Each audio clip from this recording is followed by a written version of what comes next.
Don't forget to like this video if you like it, click subscribe, click notifications for future contents, and don't forget to share it with a friend.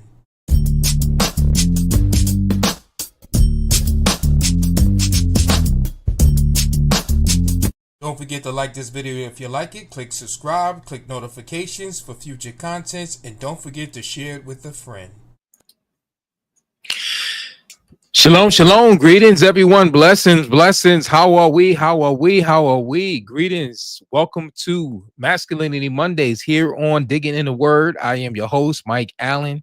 Mike Allen and friends. I have my family in the backstage, and I'm going to bring them on, but I just wanted to greet you all as we're going to get in and dig it in and get it started. Digging in the Word.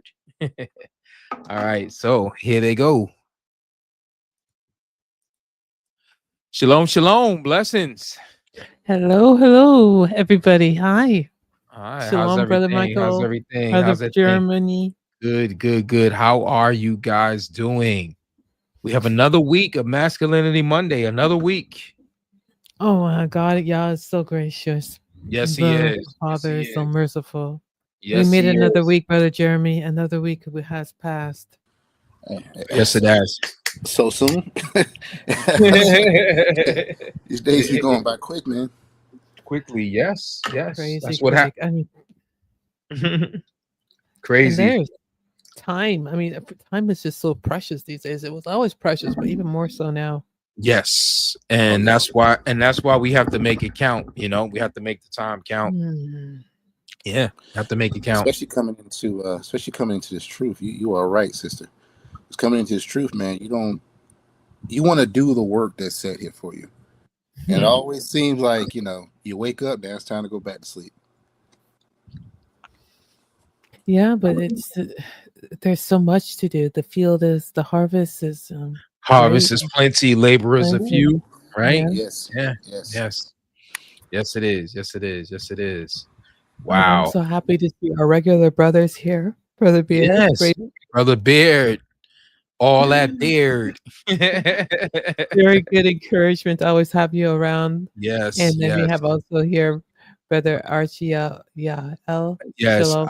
Yahuel. Blessings. Shalom to you, brother. Blessings. Good. All right. Good. Oh man, I have this banner up. Didn't mean to have that banner up. How did I do that? Brother Allen just giving us a sneak peek. Yeah, I'm giving you sneak peeks. You're starting to see sneak peeks before we get started. Oh man. Wow. All right. Good. Great. So, Brother Jay, you be so kind of open us up with a word of prayer. Let's get this started. Yes, ma'am. Folks have been waiting. Our Father which art in heaven, hallowed be thy name. Thy kingdom come, thy will be done on earth as it is in heaven. Give us today our daily bread. Forgive us our debts, so we forgive our debtors, and lead us not into temptation, but deliver us from evil. For thine is the kingdom and the power and the glory forever. Father Elohim, we thank you tonight for bringing me and us together as brothers and sisters to congregate over your word, Father. I ask and pray, Elohim, that your spirit of truth go forth tonight. Your spirit of knowledge, wisdom, and your spirit of discernment, Father, so we may all be able to see beyond the limitation of our five senses. But also, Lord, so that we might come into the understanding of your word in this great lesson that our dear brother Allen has brought forth to us. In Yeshua, mighty name, Father, I ask and pray. Amen and amen. Amen and amen. God is wonderful. Let me put my phone on vibrate before someone calls me. Yeah. So, yes. All right. So, announcements before we get started. Thank you for that prayer, Brother Jay. For those of you coming in tonight, if you weren't on our stream this past Shabbat morning, we made an announcement, a significant announcement.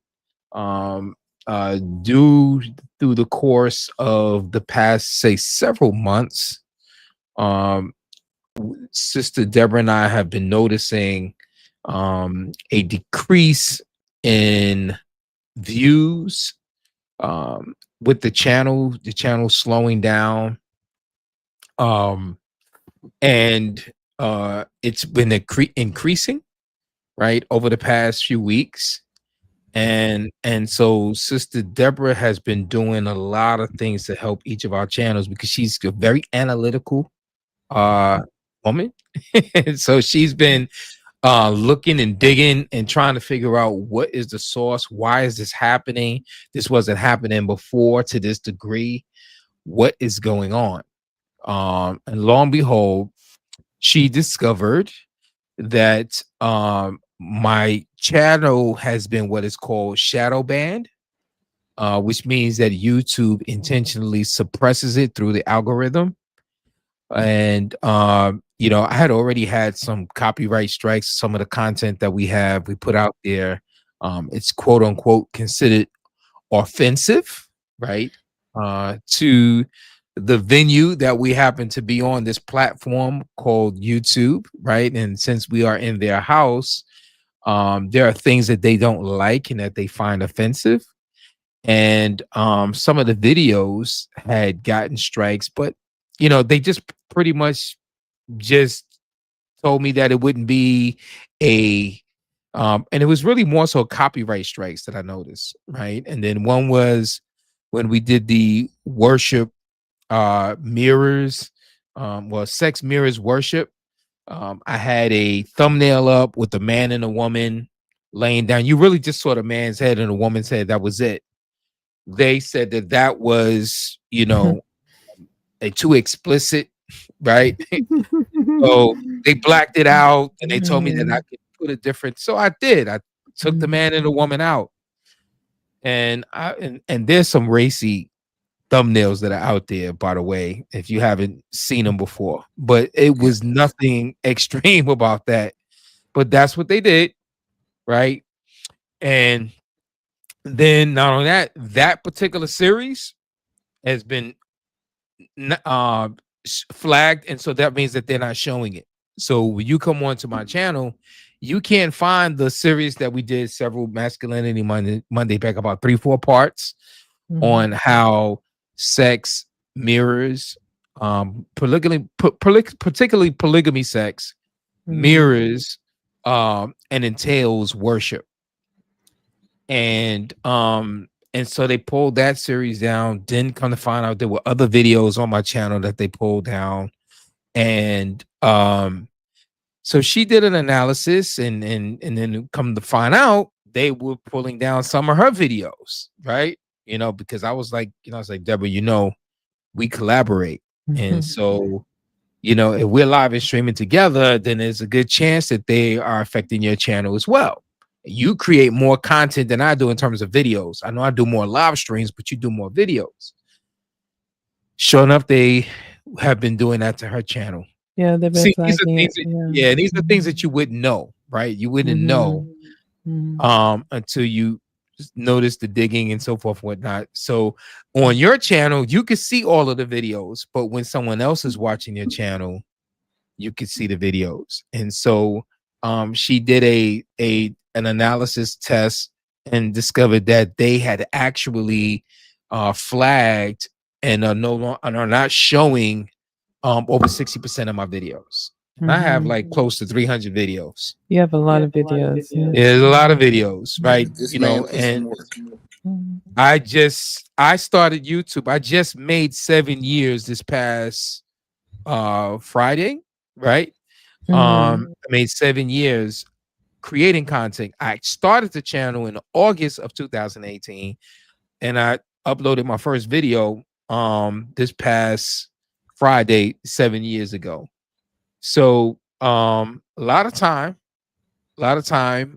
went into creating all of this content, only to have the enemy pretty much do what it's been doing. And so Deborah's been streaming pretty much since last year around this time, and they're hitting her channel. So we realized that we're not going to stop the message. We're not going to stop the content that we're creating, as we have an audience, right? We just have to be mindful of how we say what we say, as rather than not saying what we got to say, because we still going to say what we're going to say. But we have to be more tactful in how we say it, because we recognize that we are in someone else's home. in addition to that, we also are strategically seeking out other platforms to live stream on, where we can do more uncut, versions of whatever it is that we're doing here. But we're going to continue doing content on YouTube. We just have to be mindful, because they can go from taking down 60% of your content to just deleting your channel altogether. So we don't want to step into that mud.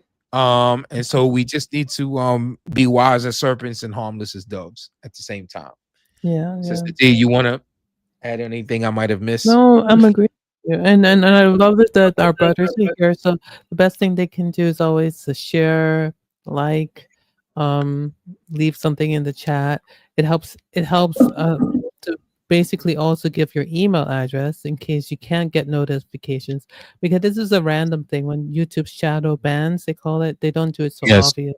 And Yes. so sometimes you can see the video, sometimes you can't. It randomly changes based on the algorithm. Right. So you won't always get everything that we produce for the week, and you think, oh, we're not producing, and we actually are making videos. Yeah. Yes. And so we are. Yeah. So that's it.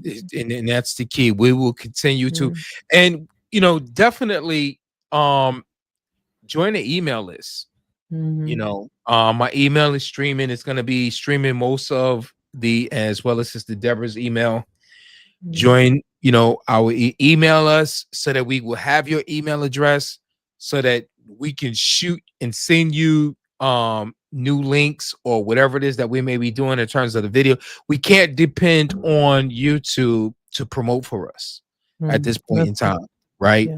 Because last week too, did you mention that last week Tuesday, I put up the link for this past Shabbat, and I put up the link for tonight, right? I did it like last week Tuesday, last week Wednesday, a whole week ago. Yeah. Yeah, went on to my channel and wasn't able to see it posted up, right? Or went on through my other channel. Sister Deborah went through her channel, wasn't able to see it, right? So they weren't promoting the live streams that we pre-scheduled in advance.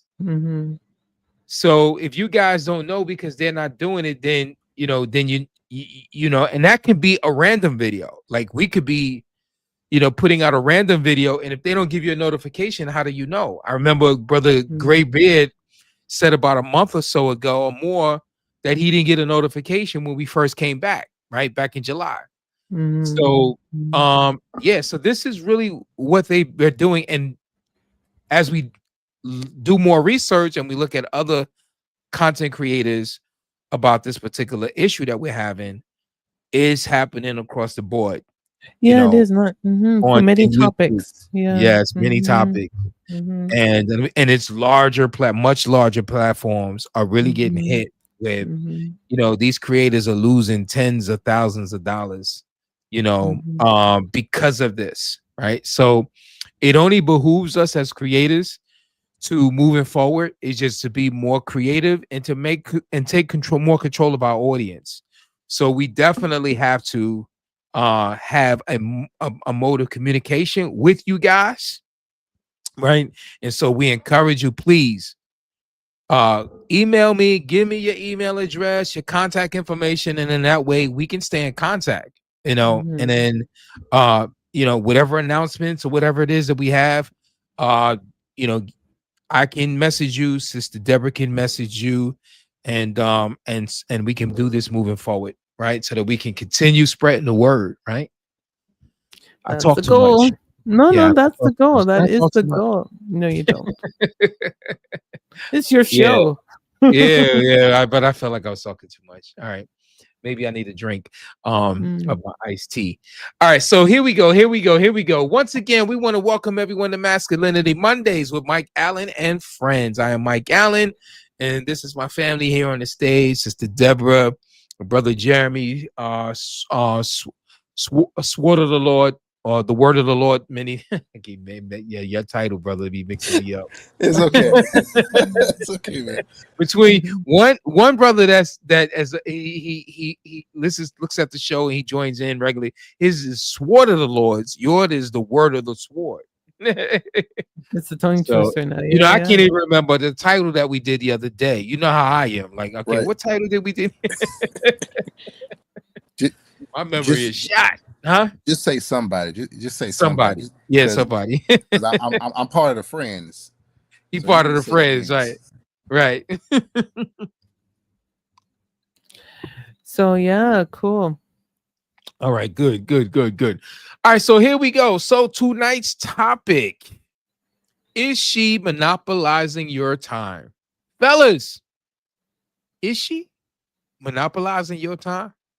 Is she monopolizing your time? Is she housing all of your time? That's what we're going to deal with tonight. That's the topic for tonight. We're going to get into this. We're going to dig into this one.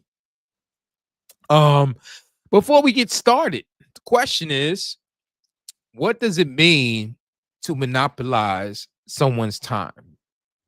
What does it mean to monopolize someone's time? Anybody want to take a crack at it? You folks in the chat room, any of you on the panel, what does it mean to monopolize someone's time? Well, the question says, "Is she?" So I think it'd be only fair if we allow the our sister on the panel to take a crack at this first. She don't know would nothing about know, monopolizing right? About time. monopolizing a man's time, right? But Brother Bear beat me to it. So Agree. Brother Gray Bear says take up every available moment. Take Yeah. up every available moment, right? She takes up And every available moment. I was a big fan of, I still am, of the game Monopoly anyway. It was my favorite board game of all time. And so I basically see it like the woman owns the whole board and the man only has two options. It's get her out of jail free or pass go and collect the money to give to me, you know. Good. I'm glad you brought up the Game Boy Monopoly. Uh-huh. What is a monopoly? Let's Well, yeah. break it down to a lower level. What is a monopoly? When you have everything, when you have all the company, all the land. All the what is a monopoly Resources. technically? When you control most of the resources. When you control most of the resources. Okay, I can see that. I can see that. I can see that. Alphabet. Alphabet. When a woman wants to take a man's attention away from his mission on objective, right? Okay. Welcome, Brother Brian. That's it. Yeah. What is it, brother? Michael, what do you think? What's a monopoly? This is the baby. This one right here, Monopoly. This one right here monopolizes my time. Oh, look at this. She's 3 months and she's holding her bottle. Isn't that cute? Oh She's 3 months and holding her bottle. She's holding her bottle. She's memorizing. She has a spell on you. She said, "Daddy, wait." She said, "Daddy, wait till you finish this drink." I'll tell you about monopolizing time. I got plans for you, Daddy. That is beautiful. Okay. All right. What do I think? Well, monopoly.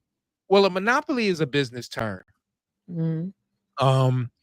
And it is usually when a business or a company becomes so big, no one else can thrive. No other business can thrive in that particular sector. To give you right. So to give you an example, here, some decades back, and I'm telling my age, there was this company called Bell, right? Named after Alexander Bell, right?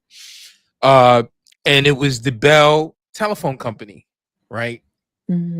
Bell was so big, no one else could enter into that sector and thrive.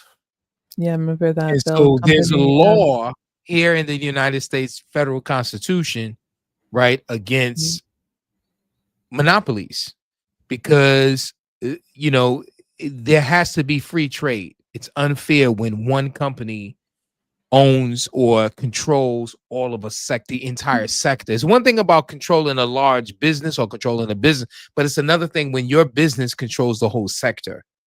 Yeah, okay. Okay. Right. Yeah. And Mhm. so then what happened was, the government made them bust up Mm. into smaller companies, right? Mm.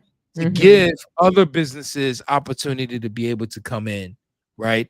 And sometimes, companies become so big that the government here becomes on alert and be fearful of the potential of that company becoming like what Marbell was, right? And For the so, industry that they're in. Okay. right, Mhm. in the industry Mhm. that they're in, right? And so, Mhm. one store in particular would be your Walmart here, right? Mm. There are regions and there are places, there are locales that Walmart cannot get into. And the reason being, like, say, for instance, I live in New York City, right? Mhm. Walmart cannot come into New York City Really? Oh, really? because there's too many small businesses that would be impeded and affected by Walmart if it came into the city. Really? Yes. Wow. So it would be a problem if they came in. Really? Right. Really? Right. Antitrust is the law. Right. Exactly. Really? Exactly. Really? It's Okay. antitrust law. Sounds like the Google cooperation. Yeah. And kind of like Mm. what we were explaining in terms of what's going on with us, right? Mhm. Um, but there are other platforms, right? Thankfully so. Like Mm. um YouTube is not the only one. It's the largest, but it's not Mm. the only one, right? And so yeah, that's really what's going on. So now let's transition that to this topic, right? Is she monopolizing your time? Is she consuming up all of your time to the point where nothing else can get some time in? That's what the Or question no is one asking. else. Or no one else, or nothing Mhm. else. Nothing else. Uh-huh. Nothing Mm. else matters, right?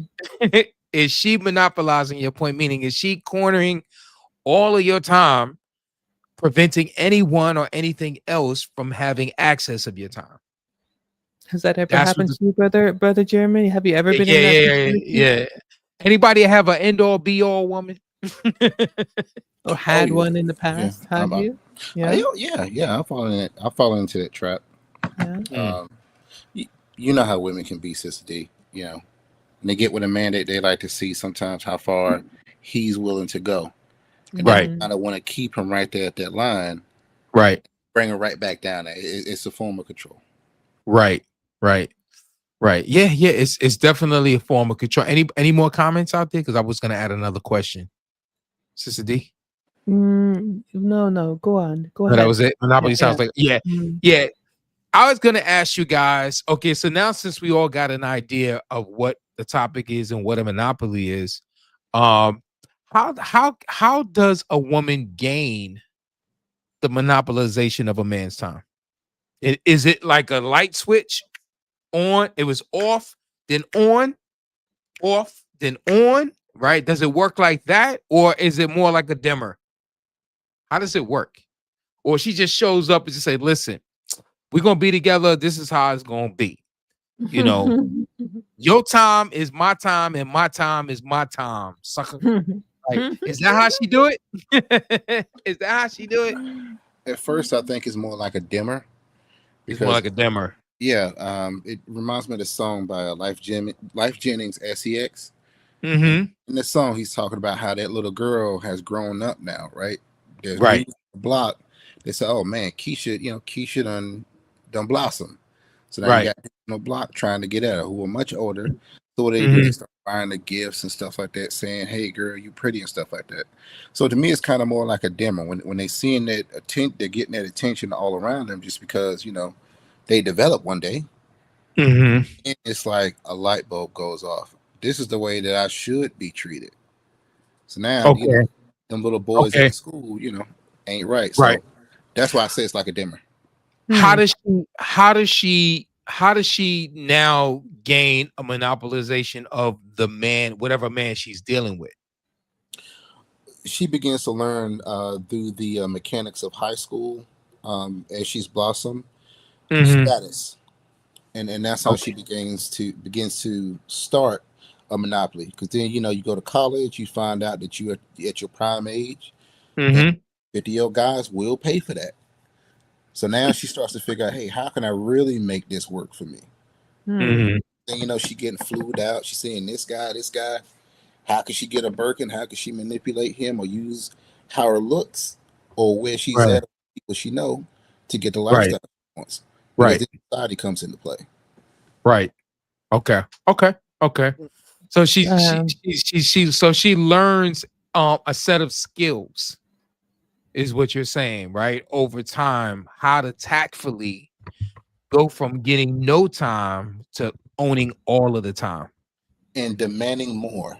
But yeah, and that's demanding more. So she get all of the time and then demands more. Wow, absolutely. brother, great beard. Yeah. What you said, brother Jay? No, I was just gonna say because she's worth it. She's worth it. She's worth it. Okay. She better be. She demanding all of that, right? Brother Gray Beard, what does he say? Do you want to read it? Yeah, please. Okay, it says he said I had a girl try that.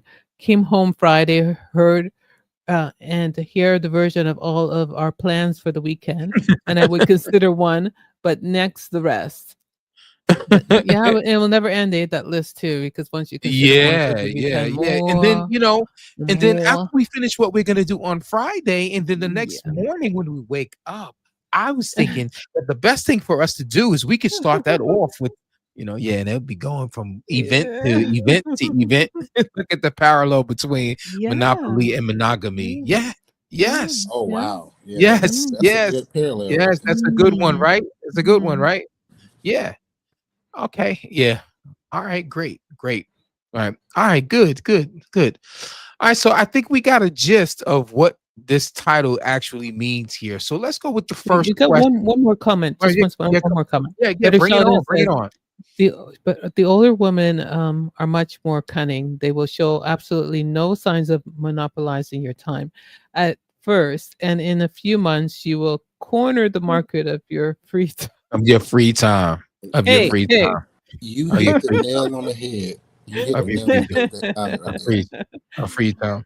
Well, you're not allowed to be sitting on the couch. I mean, you can't just be sitting there doing nothing. Right. We consider anything that you don't do for us as nothing, by the way. Oh yeah, it's nothing. Trust me, I know.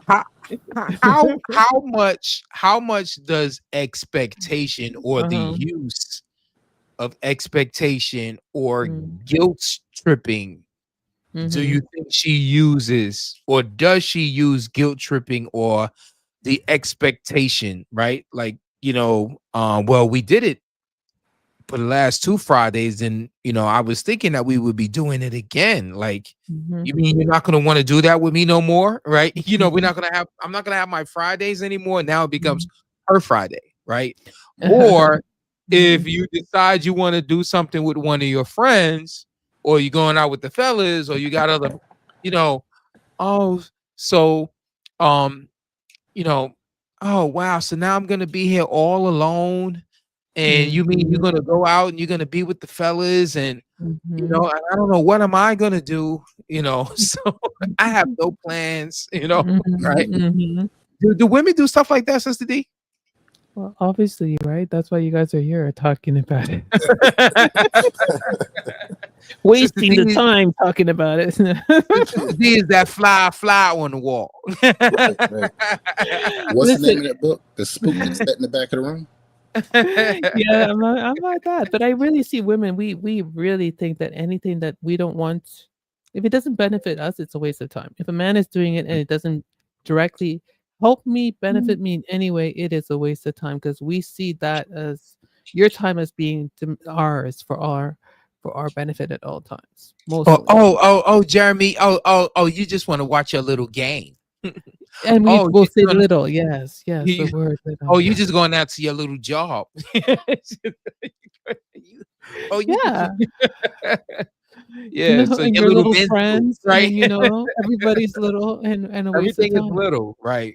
Farmers market, the fair, the festival, the knick-knack shop, all of those are in her plan. She got an itinerary. An itinerary, Sheldon.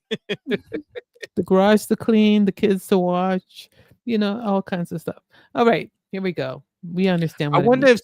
if some women go as far as to, you know how you could sync a calendar? You can Actually think. sync a calendar. Uh-huh. The man's like, oh, I got a message coming in. And you got a full schedule for the whole weekend. Mhm. Yeah. Okay. All right. Okay. First question. We having too much fun. All right. Uh-huh. So, number one, if time is the one resource Yah gives equally to kings and servants, and I would add all of us, right? Mhm. How will we explain to our master, Yah, if we've spent more of it answering to a woman's demands than advancing his kingdom? I'm going to repeat that. Mm.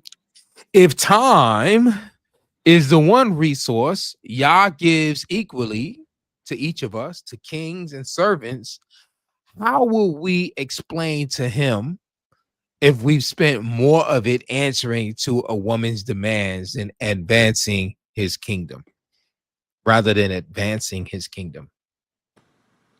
You mean he won't accept happy wife, happy life? I mean, would he not want her to be happy? Right. You know?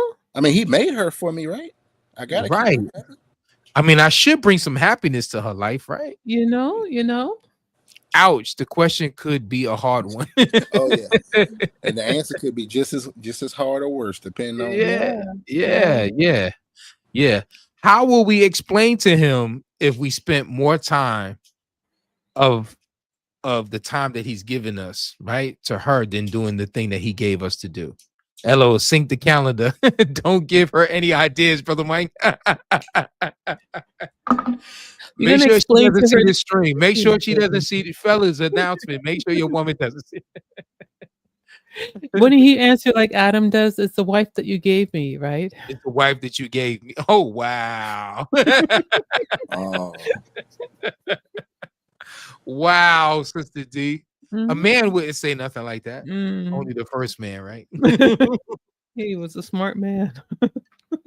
The father of us all. Mhm. The father of us. Anybody got anything else in the comment section? No, that was it. Mhm. No? Okay, let's look at a passage. Ecclesiastes 3:1.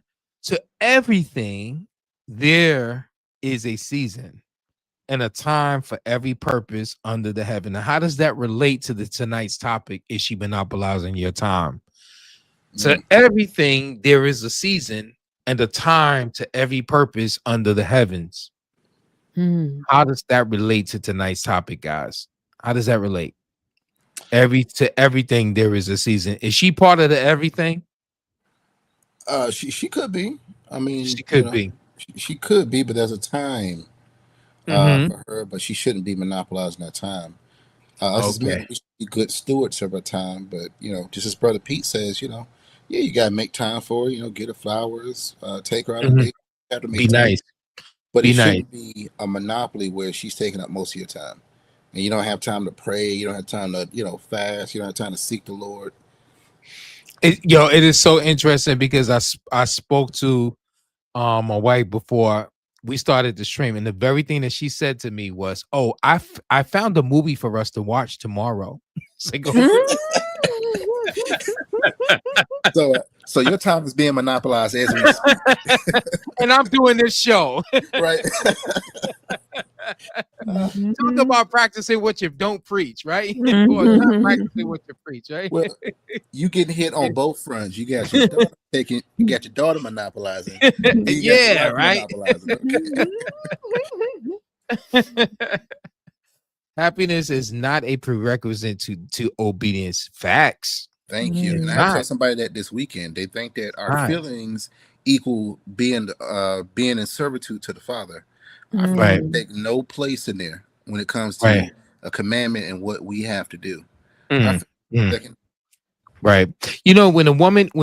When your wife, that's like when your wife, brother Yahuwel, when your wife tells you this is not going to make her happy, or that's not going to make, well, did the cross make Yeshua happy? That's a good one. Mm. Or carrying it. Was he happy doing that? Was he happy doing that? Mhm. Yeah, Mhm. yeah.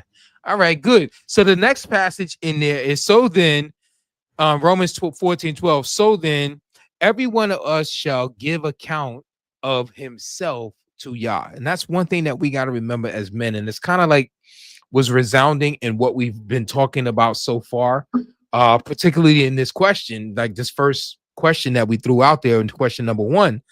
We have to remind ourselves that we're going to have to give an account of what did we do with the time that he gave to us. Mm, mm, And no one is going to be is like, listen, it's the woman you gave me, y'all. I needed to make her happy. mm, That's not going to fly. It's not going to fly. mm. It's not going to fly. It didn't work for Adam, right? It didn't work. He still got kicked out. No. Happiness is a byproduct of obedience. Amen. Amen. Thank I you. mean to that. And Yes. sometimes you don't even get happiness after being obedient. Sometimes you right. you get Sometimes some yeah. sleep after being Sometimes. obedient. Yeah. Yep. So true. Let's go to Matthew 24:45. Matthew 24:45. Pull the passage up. All right, Matthew 24. Let me pull her up the screen. Share screen.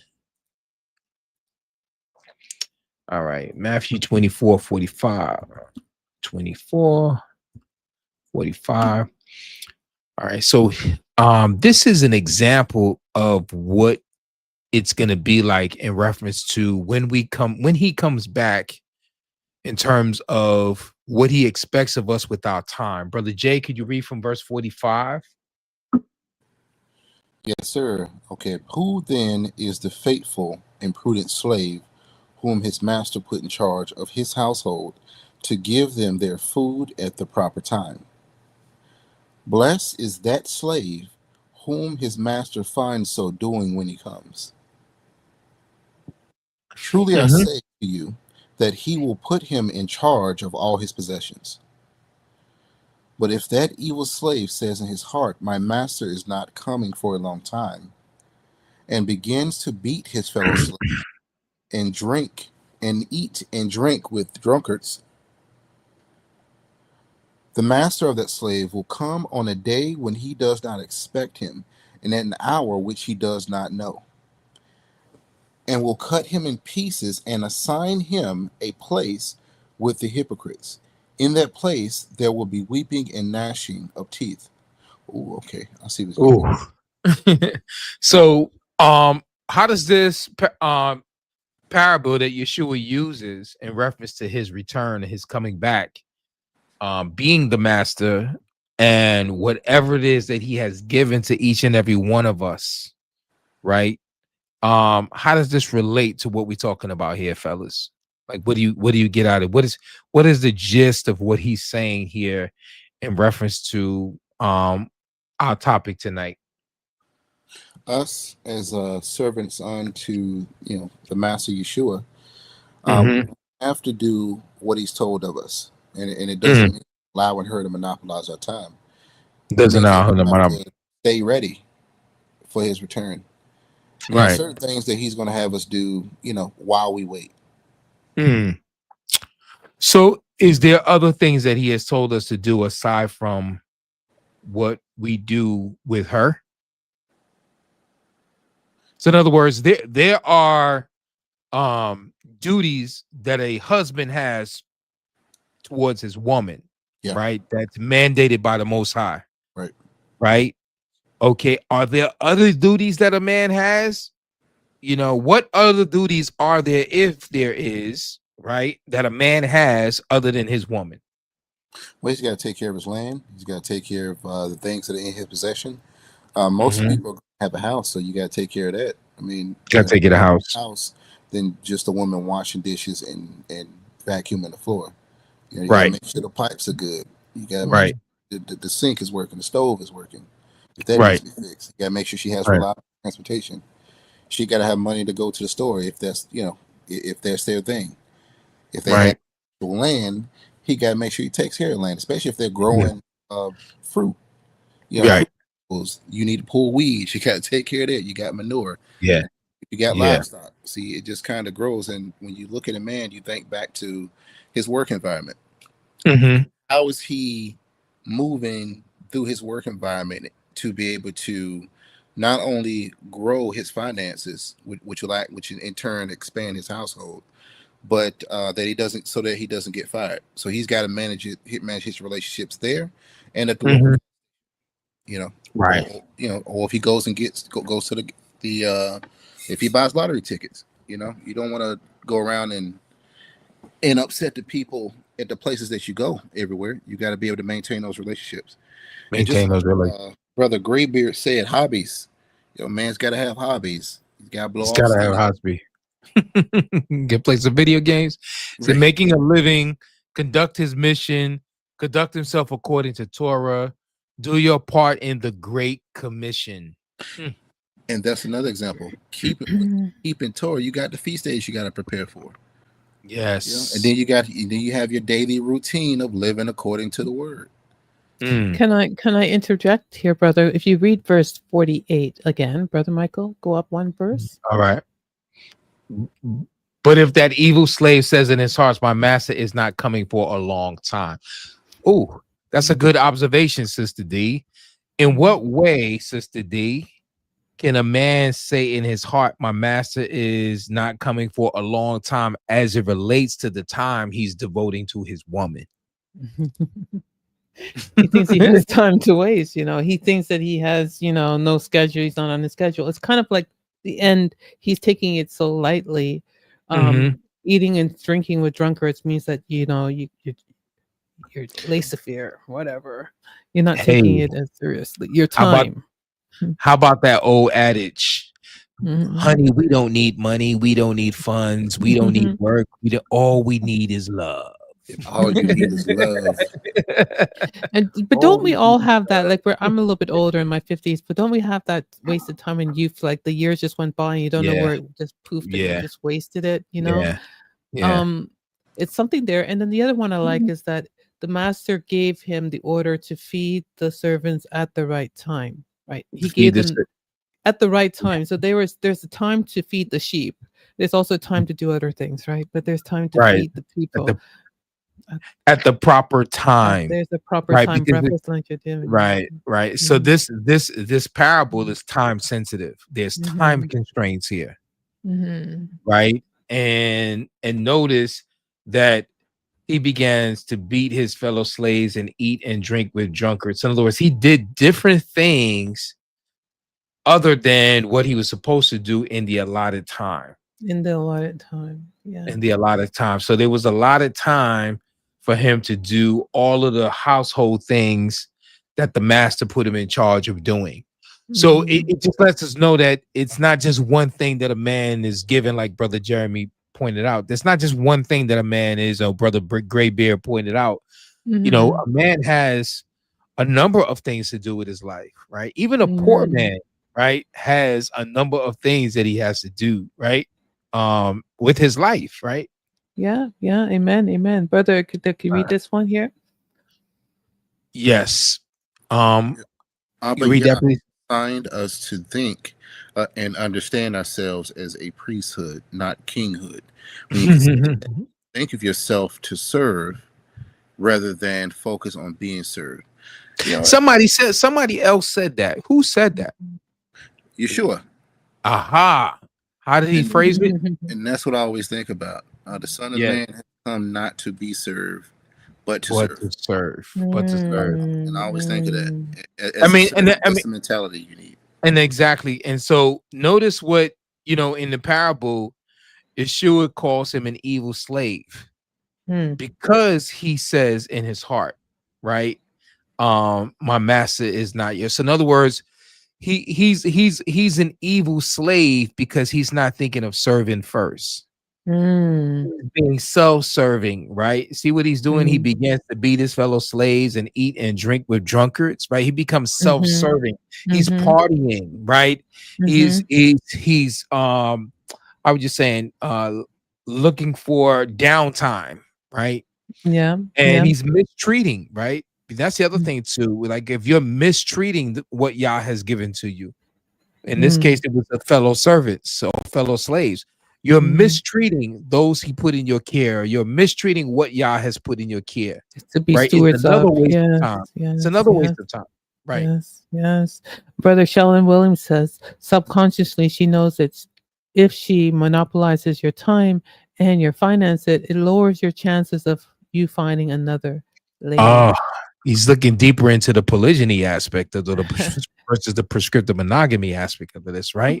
Or the prescriptive monogamy aspect versus the polygyny aspect. Yes, Mm. yes. I think a lot of women do that, right? You know, do you guys agree? A lot of women today do that. They want to be, especially if she's insecure, right? Mhm, You know, she wants him in her presence, mhm.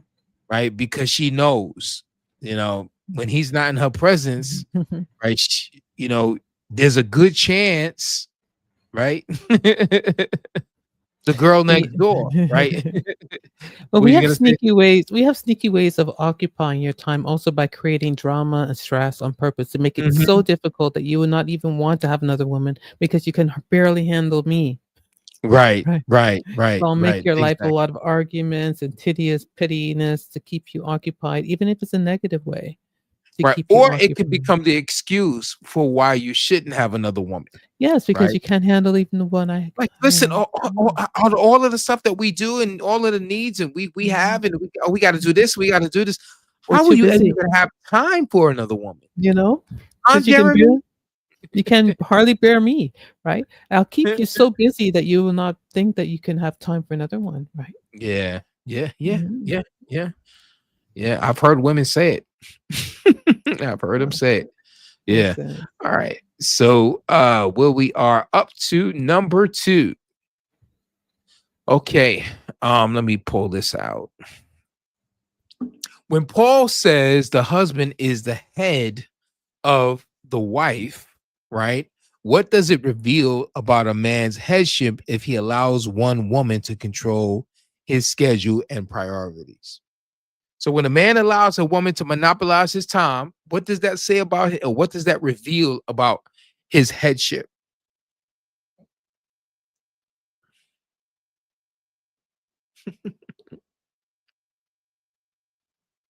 What do you guys think? In the meanwhile, I'm just going to read this one quickly. I'm unsure if it will lower the chances considering how infidelity is rampant in monogamous relationships. Okay. All right. Hmm. Or does the body dictate the master's plan? So if he's the Well, head, right? If he's the it's head, yeah, guys, well, literally, if my hand is the one that is taking up all my time and you cannot think about doing anything else because you're so preoccupied with this independent hand doing whatever it wants, you're not the head. you're not the head. The Right, hand is right, the head, right? right, right. So if my hand has to most of the day work this remote control of this video game to the point where I don't want to get up to wash, I don't want to go get something to eat, I'm not Yeah, going to go to yeah, work, yeah, I'm not going to read my Bible, I'm not going to pray, right? yeah. It's like a phantom limb, or they have another term for it, sciencey, when you can't control your limb. Yeah, there's a Mm, scientific word for that. mm, For mm, that. mm, mm.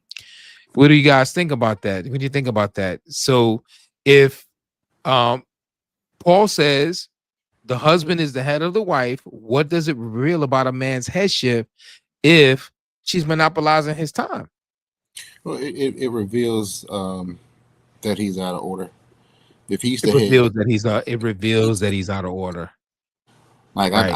I talk with my hands a lot, but that's my mind, my head just trying to Mm, express itself. that's a good So one, brother John. my hands don't control my brain. My head controls it. Right. Right. Mm-hmm. But yeah, I like this one right here from Brother Graybeard. He said, Mm-hmm. lack of headship. Exactly. Lack of headship. But it Lack of also headship. teaches us, in reference to what we're talking about tonight, that there is no place for a woman to monopolize a man's time.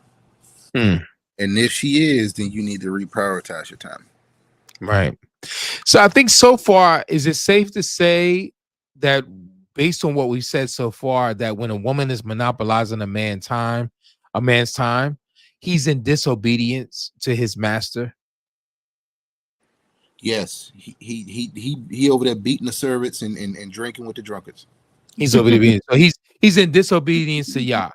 So if your woman is monopolizing your time, you are in direct disobedience to the Most High Yah. Yes, sir. That's not what we're. Yes, and a lot of times we don't really think of it like that way. The fact that your woman got you cooped up in the house with her underneath her, for the whole weekend. You didn't do no studying. You ain't do no praying, right? For the whole weekend, and then on Monday, and then on Tuesday, right? And what are we gonna do on Thursday? And then Friday, I was thinking, if she got you under that schedule, right? Y'all sitting back there looking like this worthless, evil slave of mine. Yeah, that's what he's thinking. He's thinking like, you are not thinking about him. You're not thinking about what it is that he called you to do. But let's look at a passage. For the husband is the head of the wife, even as Messiah is the head of the assembly. Now, here's the question. Do people in the assembly act like the Messiah is their head? I think we can all say 100% no. And shalom, in what shalom, ways? Brother Shalom, brother man. Aki. In what ways do people in the assembly disregard Messiah's headship? Well, we can ask Michelle. We can Michelle. also, yeah. You haven't seen that prophet? Oh, he's about Michelle Obama? No. There's a quote unquote prophet or apostle. He got roped up with the FBI, and every time they asked him a question, he said, "Ask Michelle." Ask Michelle. Okay, yeah, that's the guy that they did the $50 million and the Gucci belt because he's sweating too much. Yeah, and he was forcing people to work. Right. Or we can ask Juanita Bynum. She backstage doing witchcraft, and then gonna go out there on stage and tell you how to say you don't need a man. You don't need a man. All you need is him. You married to God now. Married to God. That's it. So So there are, just as there are people in the assembly, in the church, quote unquote, who does not acknowledge Messiah's headship, there are men who don't acknowledge their own headship, or there are women who do not acknowledge their headship. And like Brother Graybeard said, it's basically a headless body, right? It's a headless body. Yeah. The men don't acknowledge it because they concede to allowing them in the pulpit to usurp authority, which is sitting at the pastorship of priesthood, which goes against the law. Right.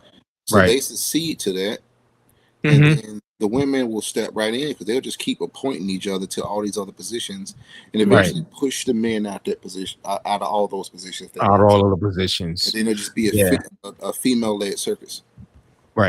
Right. Or the point that Sister D makes, even when it's a thing when the guys are supposed to be like the Super Bowl, right? The guys have the Super Bowl. Now all of a sudden women want to have the Super Bowl party, or they want to join the Super Bowl party, right? So they want to be attached to the guys' thing, but they also have their ladies' things where the guys are not there. Yeah. Women do that, Sister D? Yes, but look at me at Masculinity Monday in your space. I just had to keep quiet. Sister D is different. Yeah, because she goes hard for the brothers. So that's what makes her goes hard for the brothers. She definitely do. She's out here championing our causes in so many ways. Brother Graybeard says, the just married warrior was excused for a full year. So there is set aside time for the helpmate, just not letting her lead you. Amen to that, brother. Yeah, great point. Great point. Very good point. Yes. Moving like hyenas instead of lions. That's not the But the hyena. interesting point that I'm hearing here is that whose schedule who should follow whose schedule, right? So it Mm, really is like that. Like, um, if you have a husband and it is his mission and his schedule, then really I should be asking my master what's on the schedule for today, not the other way exactly. around. Not the other way around. Not the other way around. Mhm. And there has to be a balance to this, right? Mhm. Because then and we're gonna see these scriptures when we come up. They're Mhm. coming up next. There is a time that man should, you know, prioritize that Consider. woman. Right. Mhm. Right. There Mhm. are times. Would you guys say that there are times? I'm just gonna take my camera off for a second, but I'm still here. Are there times that a man should prioritize his woman? Absolutely. Go ahead, sister. No, Brother Beard says exactly. Is there times? So what times would you give an example, brother Jeremy? Oh, when I get home from work. So that means I've done, and that's just figuratively, you know. So that means when I've done what I'm supposed to do for the day. Oh, okay. After I've done what I've been called to do and I got that free time, you're the priority. So she gets candy time, right? Well, yeah, I Yeah. think that scripture gave it the answer. Like, you need to know when to feed your plants. You need to know when to feed your shepherd, when to feed the sheep. You can't be feeding Right. them 24/7. There's breakfast, lunch, and dinner. You should know when to give that time, right, as needed. But here, it's really personalized, so you know when to do that. Right.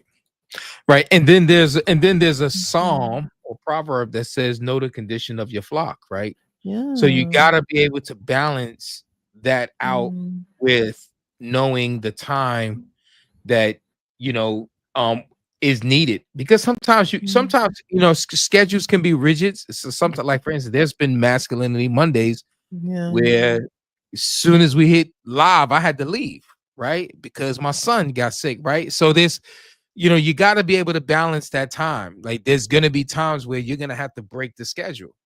Sometimes some things, take precedence, right? And you just got to know what's a priority versus what not.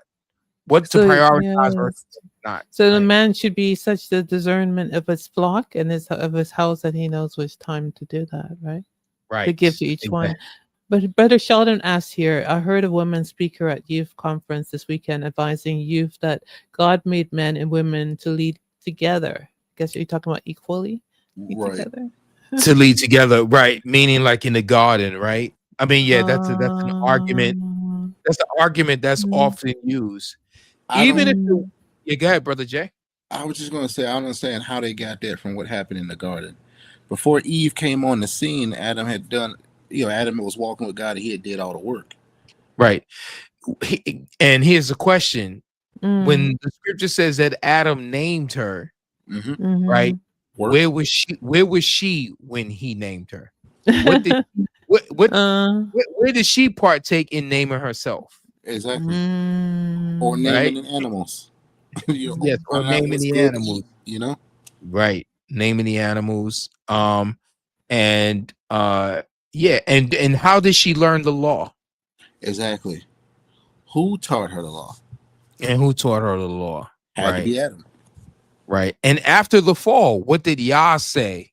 what did he say? Must rule over her. So he put it in order. He put it back in Yeah, order. yeah, Uh-huh. is in order, right? Yeah. And why did Yah say he even made her? To be the helper, To be helpmate, the helper, compliment. help the man, right? So that man would not be alone. He said it's not good that man should be Right. So he needed help, right? Mhm, mhm. Not a partner. Not the other way around. Not if she needed help. Right. She not right. Because we think that men are created for us to benefit us and not the other way Right, around. I mean, right. you do benefit us, but the sole Yeah. purpose is not you. Your sole purpose is to serve and to, yeah. and what he's commanded Yes. you. Yeah. Mm. Yep. In the Lion's Pride, the male is at the top. This was displayed even in the Lion King. Exactly. Right. Yeah. Yeah. So true. Brother Beard says, no problem with the spending time with or treating her well, but you decide when and where and what. Yeah.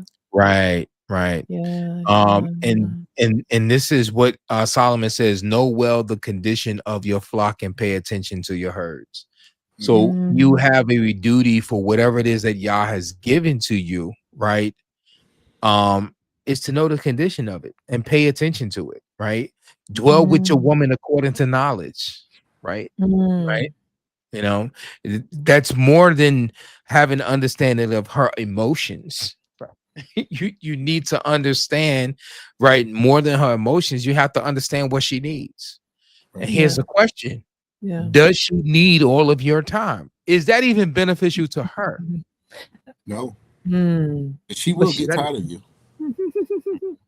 In Monopoly, in monogamy, though, we will say that who else is? I mean, you're the only one around, right? It's not like you can go to another sister wife. She doesn't exist.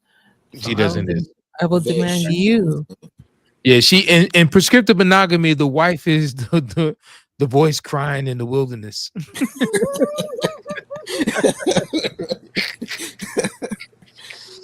Oh dear. Hello. There better not be anyone else there. Because then we say that we know we're overwhelmed and you have to give us more of your time. There's so much housework. There's so much, I need help with the kids. And that all lands on you as the husband. Right. Exactly. You need to help more, Jeremy. You need to help more. And you have to stop working so you can help more. Help me, but you need to go to work because we need the same time.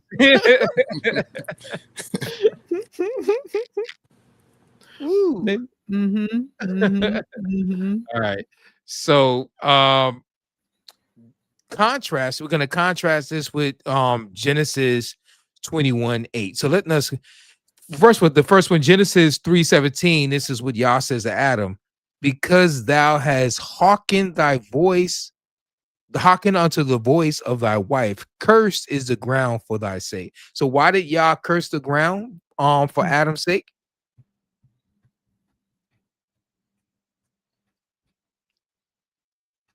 He listened to a woman. Because he hearkened, not just listen, he hearkened. He obeyed. What is it? He did he the obeyed. word. Yes, he hearkened to her. He obeyed her. We got a comment that came in. Says Psalm 31: give not thy strength unto woman, right, nor thy ways to that which destroyed the kings. Right. And she heard and obeyed. He heard and obeyed his woman. Heard and obeyed what? Over the voice of Yah, right? Yeah. And it says he obeyed her word, right? That's what he did. He obeyed her word, right? Obeyed her word. So let's contrast this with Genesis 21:8-13 with not with Adam, but I meant to put Abraham. I should have put Abraham. Let me fix that in the banner. So we need to have that for the playback. Abraham. Right. All right. So we're going to contrast. So let's go to Genesis 21:8.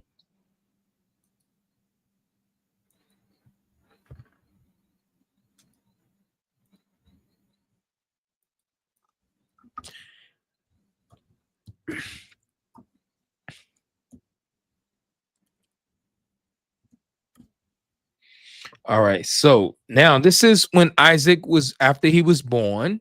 Brother Jay, can you read from verse 8? Yep, verse 8. And the child grew and was weaned, and Abraham made a great feast on the day that Isaac was weaned.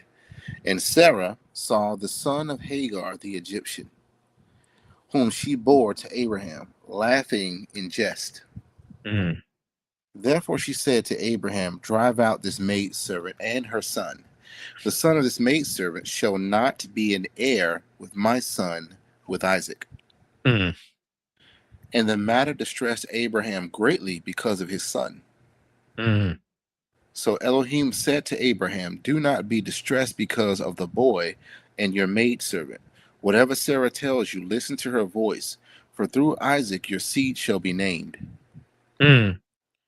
And the son of the maidservant I will make a nation also, because he is your seed.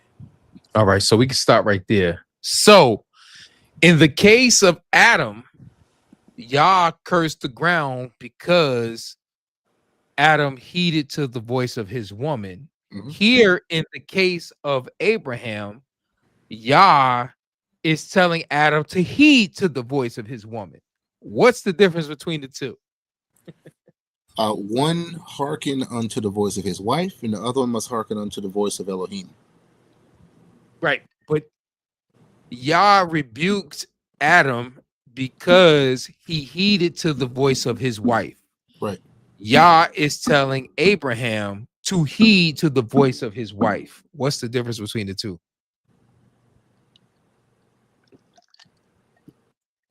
That's the only difference I can think of, is that it's Yah telling him to do it.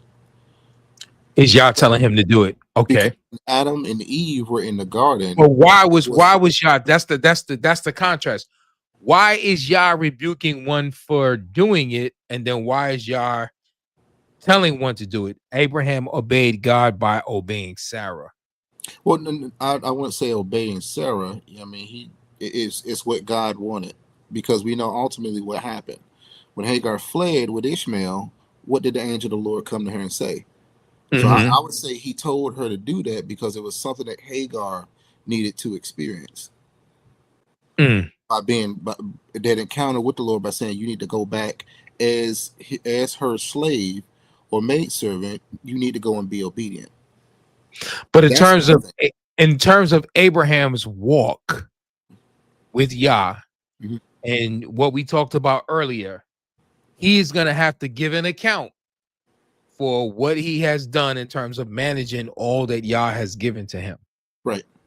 Right. Just as Adam is going to have to give an account, or had to give an account, for what Yah had given to him. Right. In one passage, Yah rebukes Adam because he heeded to the voice of the woman. In this passage, Yah is telling the man to heed to the voice of the woman. The only other thing I can see is that one was being disobedient to the father, and heeding directly unto the woman when Yah told him what the rules were. So that was in direct contradiction to what Yah said. And what Abraham is doing is Abraham is simply being obedient to what Yah is saying. Right. So that's the only difference I can draw from this. But I know you're going to bring it out, Brother Allen. So we got give you some shalom, sword of the Lord. And he says Eve told disobey Yah. And the difference is or convince Adam to obey. Brother, I don't even think she even convinced her. She just gave it to him. Because when we read how much convincing did she do? She just gave it to him and he ate. It wasn't convincing. He just, he made a decision as the man to do it. Right. So it didn't seem like that was convincing by the scripture. Right. Right. Yeah. So the difference between the two is that Yah wants us to listen to our women, heed to our women, as long as our women are not telling us to do something that he told us not to do. Contrary to Torah, you mean? Right. So it's not that we shouldn't listen to our women. It's not that we shouldn't take their advice, because there's some men, patriarchal community, the wife is just a woman, and he should lead in all things, right? And don't even take the wife's suggestions. And this really wasn't a suggestion. This was a demand Sarah made. Notice the tone. Let's go back over this. Let's go back over. Notice the tone that she gave to him. And it says, and Sarah saw the son of Hagar, the Egyptian, whom she had born to Abraham, laughing in jest. So now she's heated because, now you're messing with my baby, right? Therefore, she said to Abraham, she's ordering him. drive out this heifer and her son. The son of this heifer should not be in heir with my son, with Isaac. She didn't ask him, she didn't petition, right? She didn't call him Lord. And Sarah called Abraham Lord. Not at this time. She didn't call him Lord. She didn't acknowledge his title. She said, drive out this maidservant and her son. The son this maidservant shall not be in heir with my son Isaac. And the matter distressed Abraham greatly because of his son. So Yah said to Abraham, do not be distressed because of the boy and your maidservant. No, this is your maidservant, Abraham. His wife, but your wife is telling you what to do with your maidservant, right? Whatever Sarah tells you, listen, sir. Whatever she tells you, boy, whatever she tells you, Abraham, listen to her. For through Isaac your seed shall be named. In this instance, Sarah had more of a zeal for the promise that Yah gave to Abraham than Abraham himself. Sometimes, men, Yah will reveal more of his purpose in an instance or in response to an instance, right, to your woman than he would to you at a given moment. That's why she's important, because sometimes we could be missing it. And Yah will light something in our women, maybe as it relates to another woman, to cause us to see something that we couldn't see. Because out of his emotions, he just couldn't see himself parting from his son. He was distressed about the idea. Maybe he was bonded with them. Maybe he was close with them. Yeah. Yeah, he was 8 years old at this time. Yeah. About 8 years old. Right. Yeah. Right. Abraham did what was logical. The Most High Yah had to help him see the importance of listening was protecting the vision, not preserving the position of Ishmael. And exactly. Exactly. He wasn't thinking about it at that time. He was thinking like, yeah, this is my son. I don't want to part with my son. Emma Sarah was protecting the vision. Thus, it wasn't about the other woman, but about the Banim and the future. Exactly. Exactly. That's what it was about. She was a scorned woman, laughing with anger behind it. LOL. Yeah, she was mocking. Yeah. Because this was the second time. Yeah. This was the second time with Hagar. Right? This is the second time around. Fool me once, fool me twice. Now, you know how that saying goes, right? Yeah. The way I see it is, the father just wanted obedience. I mean, regardless of what he told Adam to do, that was a test of his faith at that point. Exactly. And Abraham, right? So each of them were tested. One test came by way of disobeying Yah. The other test came by way of, are you going to put your son before Yah's vision? Right. Okay. And so as men, we got to be able to discern these things. Imagine Angela Blast is saying to get this boy and this woman out of here, LOL. He's talking about what's love got to do with it. All right, cool. Let's go to the next question. All right. So, what spiritual dangers arise when too much time is spent with one woman?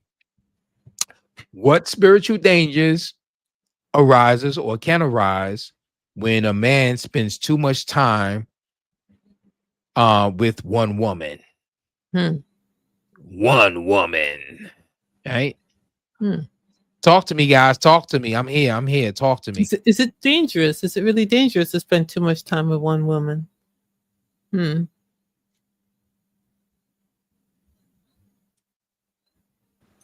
Well, I mean, of course not. I mean, just like we said before, happy life, happy wife. Never spend enough time with that woman. I think we basically so far pretty much had a consensus that a man can spend too much time. Well, Brother Beard said that. So here we go. He says she begins to think that she is your equal.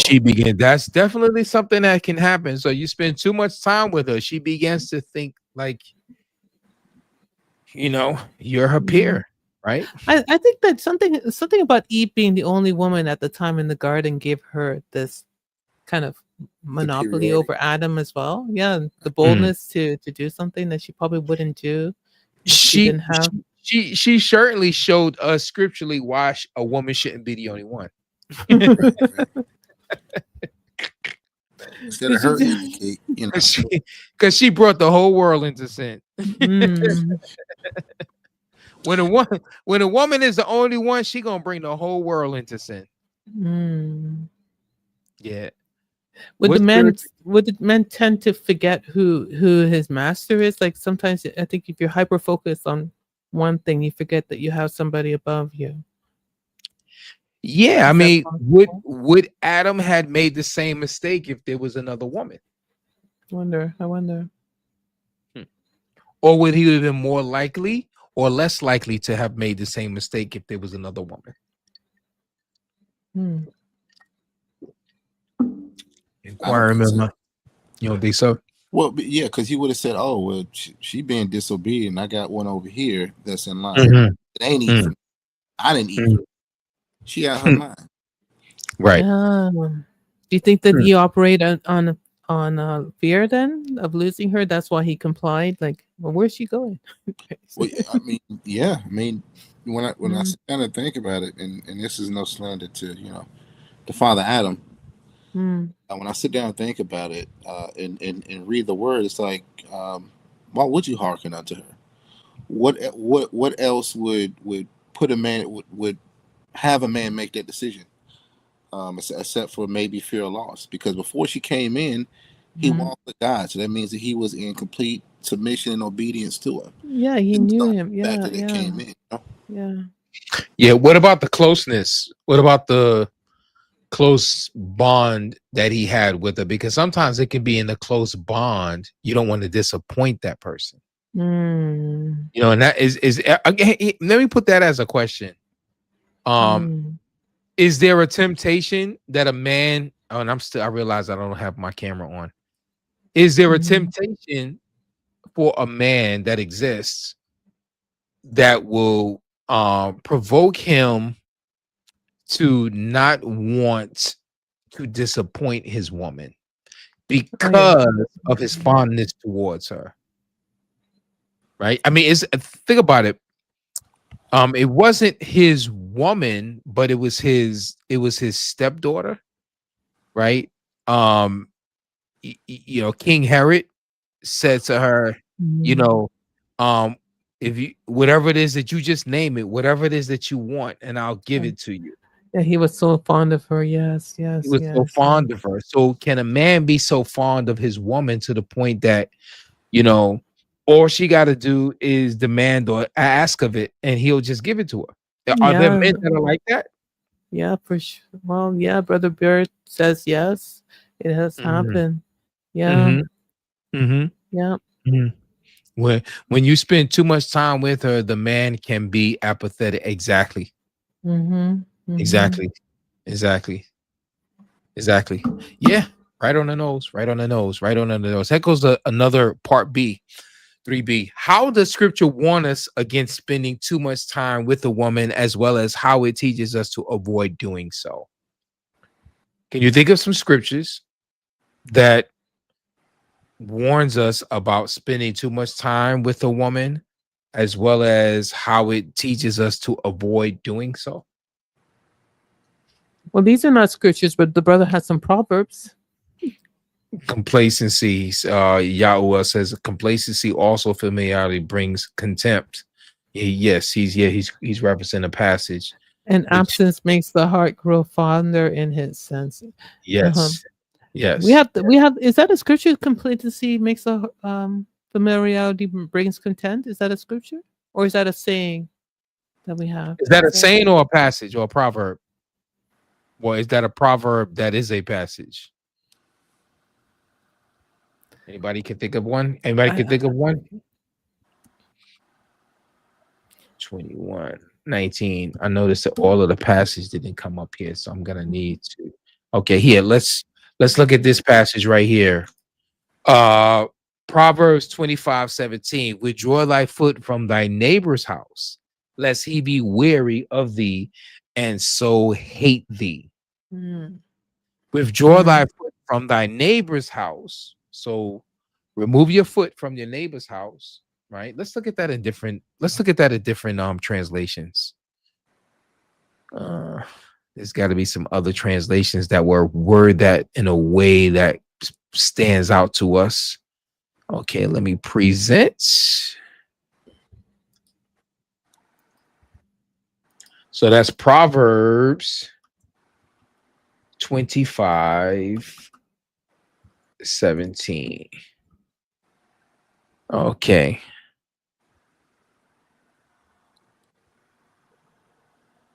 Okay. Read that, Brother Jay, please. Proverbs 25:17. Let your foot rarely be in your neighbor's house, lest he have more than his fill of you and hate you. I like that one. Lest he has more than his fill of you. Too much time with you, eh? Fill of you. You're right. Exactly. Seldom, this is in NKJV. Seldom set foot in your neighbor's house, lest he become weary of you and hate you. So seldom, right? So often setting foot in your neighbor's house will cause him to be weary and hate you. Sounds like familiarity brings contempt. Yes. He hates you. Don't visit your neighbors too often, or you will wear out your welcome. Can that apply to your wife though? Because your wife is your neighbor, right? And that's the key. How does this apply to one's wife? I mean, is a wife a neighbor in any sense? Yeah. Okay. Yeah, she is. Explain. She's a neighbor that's in close proximity. In close proximity, right? Because, when you look at the sense that your body is a temple, your body is a house in itself. So, by your wife coming in, now there's two houses. Right. In that sense, y'all are neighbors. Yeah, we are neighbors, right? So we are neighbors, right? So you are neighbors in the same household, right? Neighbors in the same bed. I got one side, she got the other, right? It reminds me of the 7-year itch, where they say in relationships, after a while, you just get too familiar with each other. You become too familiar with each other, roommates. Right. It's the roommate syndrome, right? You become like brother and sister. And it kind of implies why all of the other things that we listed that a man should be doing with his time, why those things are so important, because what does it do? They prevent familiarity. They prevent complacency. They prevent seldom setting foot on her side of the bed. Right? They prevent that. Right? It prevents that, right? Right. Like just imagine where you just are underneath a person, you work together, you eat together, you sleep together, you don't get any space from each other. You're gonna crowd each other out at a certain point. And a lot of times in relationships, dating relationships, right? New couples often make this. I know I've done this. In the beginning, you just want to spend time and you just keep, you're always together. You're always right. And it can happen, right? You wear out that time, right? Because you have to kind of like pull away. You got to have some time apart, right? There's wisdom in that. And that's what Solomon is speaking to in the passage. You're going to say something, Brother Jay? Oh, no. Oh, okay. All right. So the other passage was this one that's up on the screen. Could you read this one right here, Brother Jay? Hold on. 119.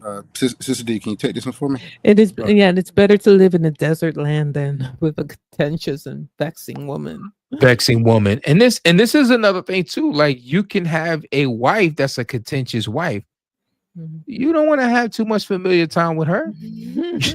You need to give that one some space, especially if she's an argumentative woman, and Yeah, yeah. especially if you know her past.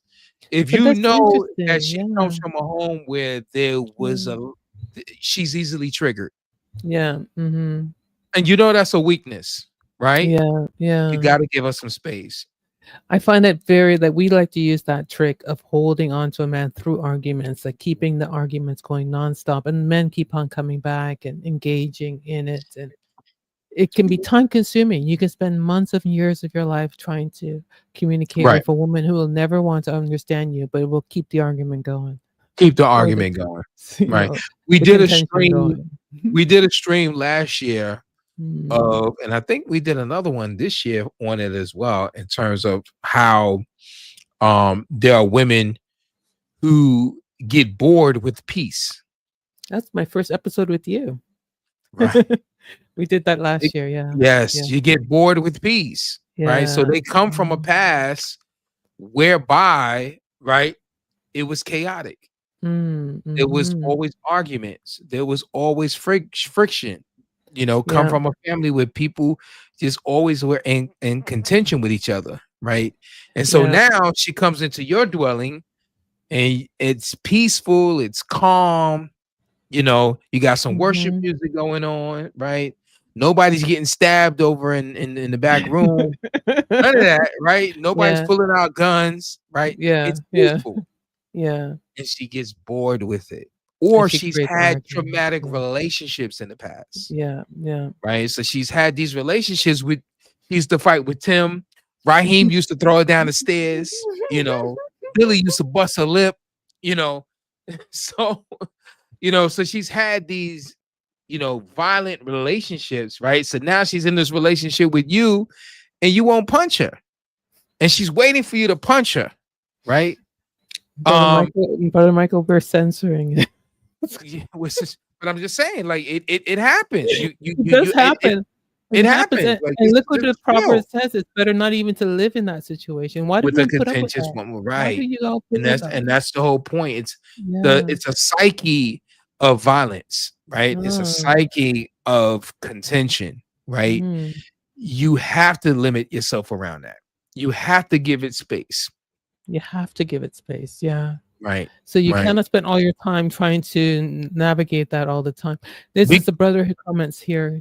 Can we read it? Abba Yah creates natural separation during her nina, exactly at the feet, at the least. Exactly. So in other words, he creates times where, and it's not just her, right?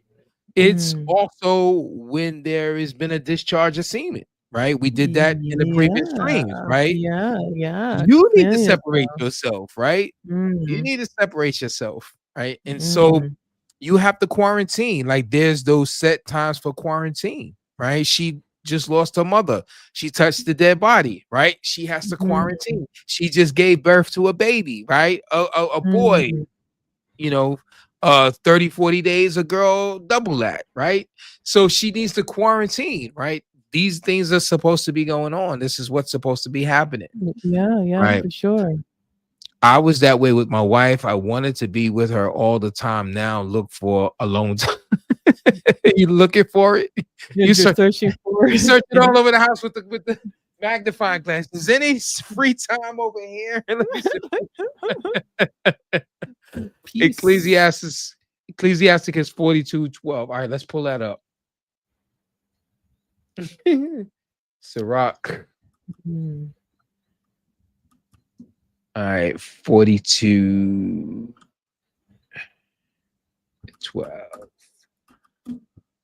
Right. All right. I was thinking this one earlier. All right, good. Let me switch screens. All right, Brother Jay, are you back? Yes, sir. Yes, sir. All right, can you matter of fact, read all three of these verses, right? I mean, in context, they really pretty much bring out some good stuff here. All right, so go ahead. Right. Do not look upon anyone for beauty, and do not sit in the midst of women. For from garments come the moth, and from a woman comes woman's wickedness. Oh dear. Better is the wickedness of a man than a woman who does good, and it is a woman who brings shame and disgrace. Wow. Wait a minute. Where did that one come from? How come I never read that? That's Sirach. The That's Apocrypha. Bible. Oh lordy. Can you wow, that's a new one for me. Wow. Bible. That is That's Bible. probably why they outlawed it and said, "Oh, that's not Yeah. canon." Well, really, if you really think about it, right? Mm. It is the Protestants which ban these passages or deem these passages as not being considered canon, right? And this is following the mandating of the marriage ceremony and prescriptive monogamy, right, for the Catholic Church or Church of England, right? That being the case, right, this makes sense. You don't want this extreme position concerning women, right? Because the whole idea of it is that the church wanted to neutralize the authority of men. And in wanting to neutralize the authority of men, they had to somewhat elevate the status of women. Wow. Right? They had to elevate the status of women. So having this in kind of like contradicts the wife now being able to vow or being preserved as the one and only. Right? It kind of like offsets it, right, in a way, right? But that initial verse is what the brother actually was referencing is do not look upon any one for beauty and do not sit in the midst of women. So that's the other thing too. A man could want to sit in the midst of women or just want to be around women all the time, right? It could be through corn, right? We're not going to use the word, right? Corn, right? That he's constantly wants to look at the image of women or the beauty of women, right? Or it's his own woman. She's so beautiful. He just wants to sit there and just dwell and gaze at her all day, right? Yeah. He'd rather look at her than to look at that work that he brought home from the job that he's supposed to be doing, right? Yeah. Imagine how distracting that is as a man. Yeah, I see that. As men, right? And as men, we're drawn by what we see. So I think this is an excellent passage, really to consider, right? Good passage, brother. Thank you. Another passage your brother shares here. Deuteronomy 22:5. Okay, let's go here. Deuteronomy 22:5. So according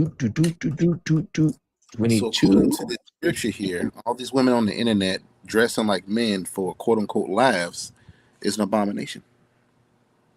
According to scripture, yeah. Yes, sir. Right. A woman should not wear man's clothing, nor shall a man put on a woman's clothing. For whoever does these things is an abomination to Yahweh, your Elohim. So now here's the thing. What is meant here by man's clothing? Because on the surface, it appears to be one thing, but when you look at this deeper, there is a deeper meaning to it. So a woman shall not wear man's clothing, nor shall a man put on a woman's clothing. For whoever does these things is an abomination to Yahweh, your Elohim. Well, he says in the end of his comment here, what we wear shows what we do and who we are. It shows what we wear and who we are. And it's interesting that he says that. That's an interesting point. Because when you look at the dress of, a Hebrew man or a Torah keeper, it's way more conservative than someone who would be what they would call themselves as a Christian. Okay. Yeah, I see it. Let's see. You want me to read these on the screen right here, brother? Yeah. I'm hold on 1 second. I just want to. I'm looking up the word clothing here. Clothing. Right, and we want to get the exact transliteration of this verse. That's 22:5, right? Let's jump to the index. 22:5. All right. Okay. So we're talking about a man's clothing. All right. So in general, article, object, main of material thing, especially thing of value. 22:5.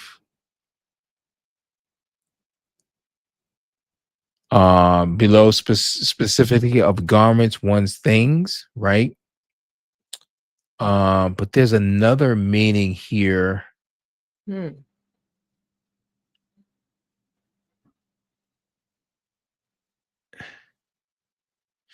Okay, so when you look at Strong's, right, it is something prepared, i.e., any apparatus as an implement, utensil, dress, vessel, or weapon, armor bearer. So men wear armor, right? For what? So if you're talking about a man's armor or his dress or vessel, it's a military garment, right?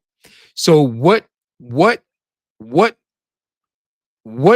is a man's military garment for? His uniform. His uniform, right? And so when a woman puts on a man's uniform, she's putting on what? She's attempting to put on what? Give me 1 second, guys. I got to step away. Okay. Well, it sounds like his rank, his rank, status. his position, his status. His So the man's clothing represents his status.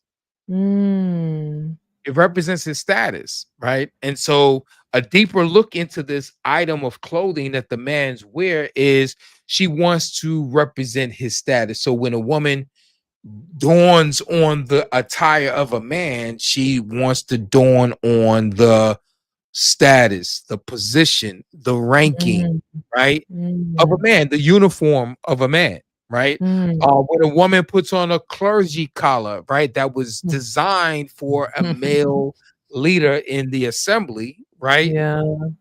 Right? She's doing what? She's putting on his attire. His headship, his attire, his authority. I want to wear that. That's very deceptive. She wears his warrior sword, his armor, right? She's again, she's putting on his attire, his uniform, right? His position, his rank. That's very deep. I think we. It's good. All right, so the second we did that, we did the other one. Okay, so let's go on to something different here. Can I just read the 2 comments if you have? Yeah, sure. Go ahead. Brother Beard said, it seems father's version of patriarchy is very watered down by society and Christianity. Yes. Terribly slow, my beloved. Terribly so. It is watered down, right? Proverbs 12. Notice this.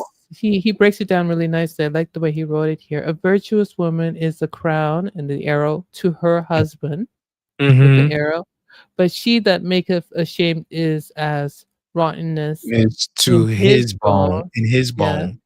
Notice this isn't the other way around. Interesting, yes. Yeah, because she can make him ashamed, but that's not necessarily a rottenness to her bones. No, but she is a crown to his. She's a gem to his crown. Right. A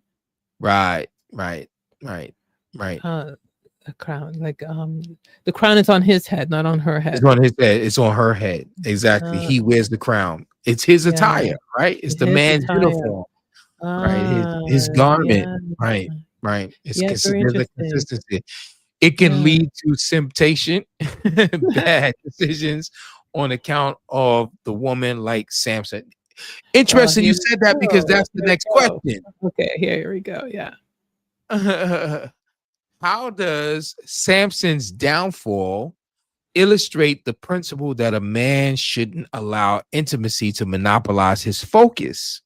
So in the previous passage, we talked about the brother, reference. We thought about the woman's beauty.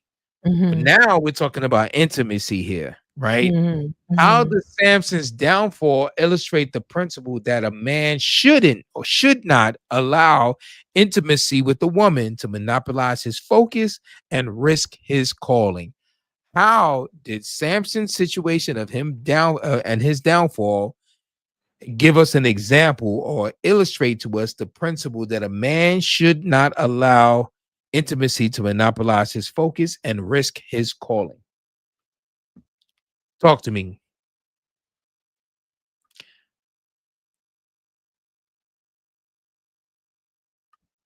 Mhm. What happened in Samson? You know, how did it illustrate this principle, right? To not allow a woman to monopolize your time. Well, she knew how to run the clock, eh? Like She knew how to run the she was persistent, like in trying she to was wear him persistent down with her to wear him emotions. to wear I'm him sure she must down. have been a beautiful woman as well, Delilah. More than likely, yes. And she Mhm, was persistent, right? She didn't give mhm. up. And that's the other thing too. Women would do that. Like you tell them no, they'll quiet down, and then they'll come back and ask another way, right? Or they'll bring it up again further on. I mean, Yeah, maybe asking her, yeah. right, and they'll ask it Yeah. again, or they'll wait until you are in a certain state Well, to ask you again. when you're Right. tired, right? When you're When you're sleepy, tired, when you're right? horny, when something like You're that. drunk, right? Right. Sounds like Sounds she like had he had a lot of pillow talk with her. Exactly. mhm, mhm, mhm. Exactly. Exactly. Okay, Exactly. Brother Beard says, let me just click on that one here. He shared a secret and she used it against him. Mhm. That's what happened. That is how the you know allowing one's intimacy um to cause a woman to monopolize his focus and risk his calling Now I because he wonder got off if focus, he had right? another woman, you think he would fall for that trick with Delilah if he had another woman? I just wonder, Maybe, like maybe not, maybe not. And I think it will be less likely, right? Because again, mm, she wouldn't be the one and only, right? She wouldn't be the only. It would be less likely, right? mm. Shimshon, the story is the real life parable of us today. We should never play or think little of what makes us special. Conflicting questions. Exactly. Mhm, mhm. Exactly. Well, he and Samson did take little what his special, his uniqueness. He didn't Yeah, guard he's that like one, right? he Yeah. didn't regard it. He didn't regard it. He Mm, certainly didn't regard it. So in Judges 19:16-19 between with Samson lost his strength through Delilah's constant demands, right? And mhm. she guilt tripped him too. She said, Samson, you don't love me after all I do, right? All I do, like, yeah.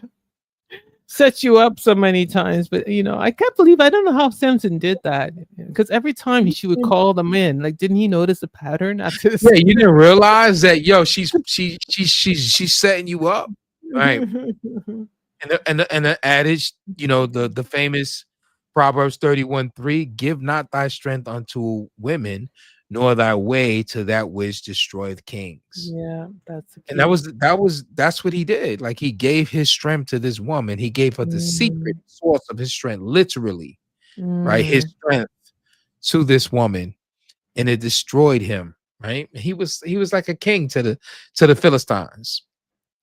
Yeah, yeah. He was a champion in Israel. All right. So if Yeshua himself often withdrew from his disciples, right? Mhm, mhm. If he himself often withdrew from his disciples, right? For a time alone with the Father, what excuse does any man have for never pulling back from too much time with his women? And so maybe guys, you need to start thinking of your women like your disciples. And in fact, because they are, right? They should be following you. They should be Mm, your followers and mm. not the other way around. Maybe, yeah. She did the Erica Badu on him. She must have been an extra good pillow talker. I Yeah, think she got some so. skills. She She has she some was a skills. sweetie. She was a sweetie. Yeah. Yeah, women are more socially aware in most cases than men. Another woman would pick up on things that you would never notice about your one and only. Exactly. That's the Yeah. advantage that a man Very has, good. right? Yeah. You know, Yeah. because one woman put him on game. Like, listen, Mm. I know that trick because that's what we women do. Like we oh, she's using trick 3789-777. Right. Yeah, that's the one. We know We that. We learned get that in smart about primary, it. right? Mhm, mhm. And Yeah, that's probably the advantage of having two women on your side in the sense that yeah, we can call each other out, right? right. Exactly. Hopefully, we're Exactly. not ganging up against you, but Because again, the purpose of yeah, the woman is to be a help for the man's yeah, mission. So her yeah. insight, her introspect, right, Mm, becomes to his advantage. So we mm, have it's like a king having one advisor or a king having a team of advisors. mm, You know, which would work better for the king, right? Because now mm, he can compare and contrast, right, the wisdom that he's receiving from these different kings, mm, right? This is the reason why the king of Babylon, wanted to train young men, to become advisors, right, to his kingdom, mm. Yeah, right? the Because three the Hebrew kings in sons. those days Yeah. recognized the value of a plethora of wisdom. Having a group, that's so true, and and Mhm. hopefully you don't have a group of women that are all gang up against you. So you need to Yeah, and that could be the flip wisely. side to it, right? You got a bunch of hyenas. There you go. Yeah, multiply your trouble. You in Uh, trouble. So if Yeshua himself often withdrew from his disciples for a time alone with the Father, Mm. what excuses does any man have for never pulling back from too much time with his women? Uh, So in Luke 5:16, and Yeshua withdrew himself into the wilderness and prayed. And mm, then in Mark 1:35, in the morning, rising up a great while before day, he went out and departed into a solitary space and there prayed. So he mm, did this on a regular basis, right? He would take these mhm. random times to pull away. There were times his disciples would, Master, we were searching all over for you. Even the Yeah, time when he was speaking to the woman at the well, yeah. right? That was a time where, they came and, he was at his father's business, right? And they Mhm, were amazed that he was talking to this mhm, woman, right? mhm. Yeah, he would pull away. He wouldn't ask for permission from the disciples either. He would just No. do it. And that's the other thing too. Mhm. As a man, do you need your woman's position to permission to take time away? Yeah, but a lot of times you guys do ask though, and when you do You do ask, ask, or you feel the need that you have to inform her of everything. interesting. Brother Beard says, "Yeah, helper, not guide." Helpers, not guides. Exactly. Mm, Exactly. mm. Exactly. Because even I counsel, appreciate it. Yeah, right? Even a legal counsel, at the yeah. end of the day, in the courtroom, even though Diddy had a team of lawyers and they Mm, advised him, the decision on what direction he was going to go with his case was up to him. that's so good. Good point. Yeah. Listen, here in the United States, Mm, you can have a CPA, certified public accountant, right? mm, Professional accountant, do your taxes for you. A trained tax preparer, certified, do your taxes for you, right? But when you sign your name on that, listen, they're not the one that's accountable for what's inside that document you sign. You are. yeah, yeah. And they're the professional. They're the one that's trained. You can't say, well, my accountant was, no, sir, you signed it. So are you saying that it doesn't like a woman demanding or asking is not the problem? It's the man giving in to that? That's the problem. Mm. That's the problem. She can Delilah on him all day long. It's still up to him not to give up his strength. Yeah. Men Has your woman Delilah'd you lately? Delilah, that's a new term. Have you been Delilah'd? You You can don't do love that all me. day I want long. more time Yeah, with you can you, do you that all day long. know. It's up to you because God's not holding her accountable for you giving in. He's holding you accountable.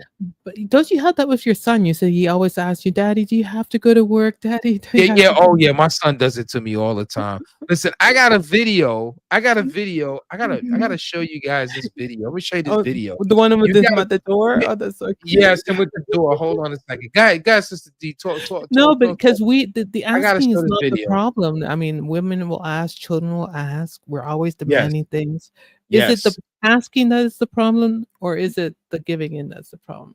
Right? It's the giving, right? Mhm. Because listen, it's like the devil is gonna tempt you all day long. That's not the Right. problem. The problem is, are you gonna Mm. give it to the temptation? Mhm. Right? Mhm. We at the end of the day, he's not holding us accountable for the devil's temptation. He's That's holding us accountable whether we're giving into the devil's temptation. uh-huh. Yeshua was tempted. He wasn't held Mhm. accountable for what the Mhm. devil was tempting him with. He was accountable. He held himself accountable for Yeah, how he yeah. responded to the temptation. So I can ask for a monopoly of your time, but you don't necessarily have to give it to me. Exactly, Uh, exactly. And Yah is gonna lead you through temptation as a man. He's gonna lead through the valley of temptation right in your home. He's gonna lead you through it. And Interesting. Yeah. he wants to see what your response is gonna be. But you do And have a it's point, brother Beard, about too much asking is disrespectful. You're right. Like there is a point where I have to shut up. You're right. And Delilah went too much begging and asking. It right. And is. Yeah. he was supposed to pick up on that and he was supposed to correct it, but he didn't correct it. He Brother Sheldon says, I don't want to be a Delilah. I'd rather keep my dreadlocks. Is Yeah, that your keep your strength? locks. Are you giving us secrets here, brother? Keep your locks, brother. Keep your locks. Don't let your locks go. But yeah, Don't so let your if a woman keeps on asking the same question and you've already given your answer once, right. is it disrespectful for her to keep on asking over and over It again? is, especially when you told her no, and it's like, listen, oh, Okay. you just gotta be confronted. It's just like with your children, right? If Mm. I mean, I Mhm. have to do that with my son from time to time, right? Mhm. He will keep asking because he feels what? Why do they keep asking? Why does Mhm. the baby keep crying? Yeah, that's true. Because eventually they know that you give in, and if you Or have they that think that pattern they of in hopes or they think that you're yeah, going to give in, right? especially if you did it once or twice, though, brother, Once or you twice, set a right, pattern of right, eventually he's going to give in right, because he does eventually. right. Brother, Vassal says, "I've given my strength away many times to who I thought was my woman. Dang, that hit hard. Got a lot of reflection to do." Yeah, Yeah. yeah, and that's the key, man. You gotta we have to hold on a second. I'm trying to get this video up. Yeah, you go ahead. And then Yeah, Brother go ahead. Manuel says that should have looked obvious. He obviously saw the red flags because he kept lying to her. That's what Yes, makes it look so bad. Yeah, Samson saw the red flags, but he ignored it because she was pretty. she was pretty, I right? think she was really gorgeous. I don't know. Yeah, she put that pretty on him, right? I mean, yeah, I mean, more than likely, she was a good looking woman, and it was hard for him to say no. Going back to that proverb, of and Mm, definitely oh apocrypha, yeah, of not yeah, the beauty, not being drawn by the beauty or the company of the woman, yeah, right? yeah, Because it's lethal. It's lethal if we don't yeah. take control of our own emotions, right? And Mm-hmm. not allow ourselves to be drawn, we're going to get gassed and we're going to be suckered every time. And we're going to find ourselves giving in to the demands that she has for us, right? For sure. Brother Bear says Yeah. my locks left, but I still have my beard. Well, Yeah. you didn't maybe a woman stressed you out, and that's why you don't have your locks anymore. That happens too. Sometimes they can stress you out. You don't have the locks anymore, No, right? no, no. But you eventually give in, and then, like women, we know, like even as children, we know that if you gave in after the 5th time I nagged you, then I'm gonna nag you 6th time next time. Of course, You know. like the child, like that's what the child does. Like the child will keep nagging you because they figure, even the baby, like my little one, 3 months. I mean, she will cry because she wants someone to come and pick her up, and I'm the one. I'm the sucker. She monopolizes my time. Oh, come my on. wife is like, see, she's not gonna do that to me. She says it's better you than me because I'm not. I'm like, yeah, but I can't hear. I don't like to hear her cry. I don't want to hear her cry. And I just can't stand hearing her cry. When she cries, it just does something to me, and I just gotta pick her up. Even if I gotta stand there and hold her, I'll stand there and hold her till she fall asleep because I don't want her to cry. The thing about it is, I know I'm gonna pay for it when she get older. Well, I think babies are the only ones who have excuses for I can see the future. I can see how this is gonna end up. Yeah, I prophesy that. No, Brother Sheldon says the book said that Delilah wore braided sandals. Seems like Samson had a foot fetish. He had a foot fetish. Exactly. And Brother Manley says a nagging woman is like dripping water, which is true. There's a scripture about that.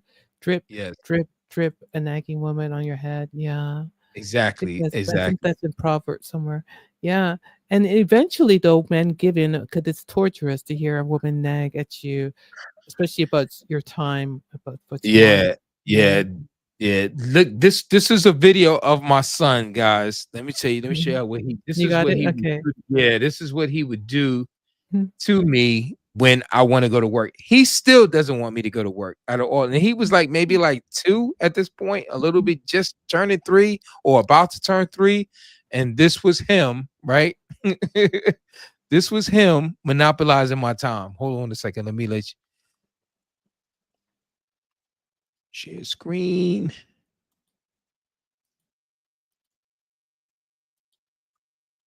Okay, let me pull this banner off.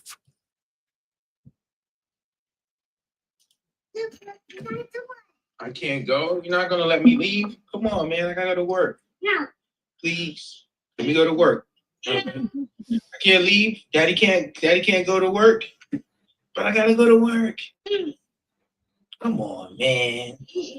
So how am I gonna buy you the goodies? You want me to buy you some goodies from the store? I can't buy no goodies if I don't go to work.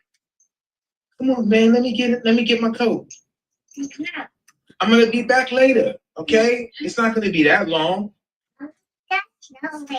No, come on, man. You're not gonna let me go? Do I have to tickle you? No. Do I have to tickle you? Let me tickle your hand away from the door. Let me tickle your hand away.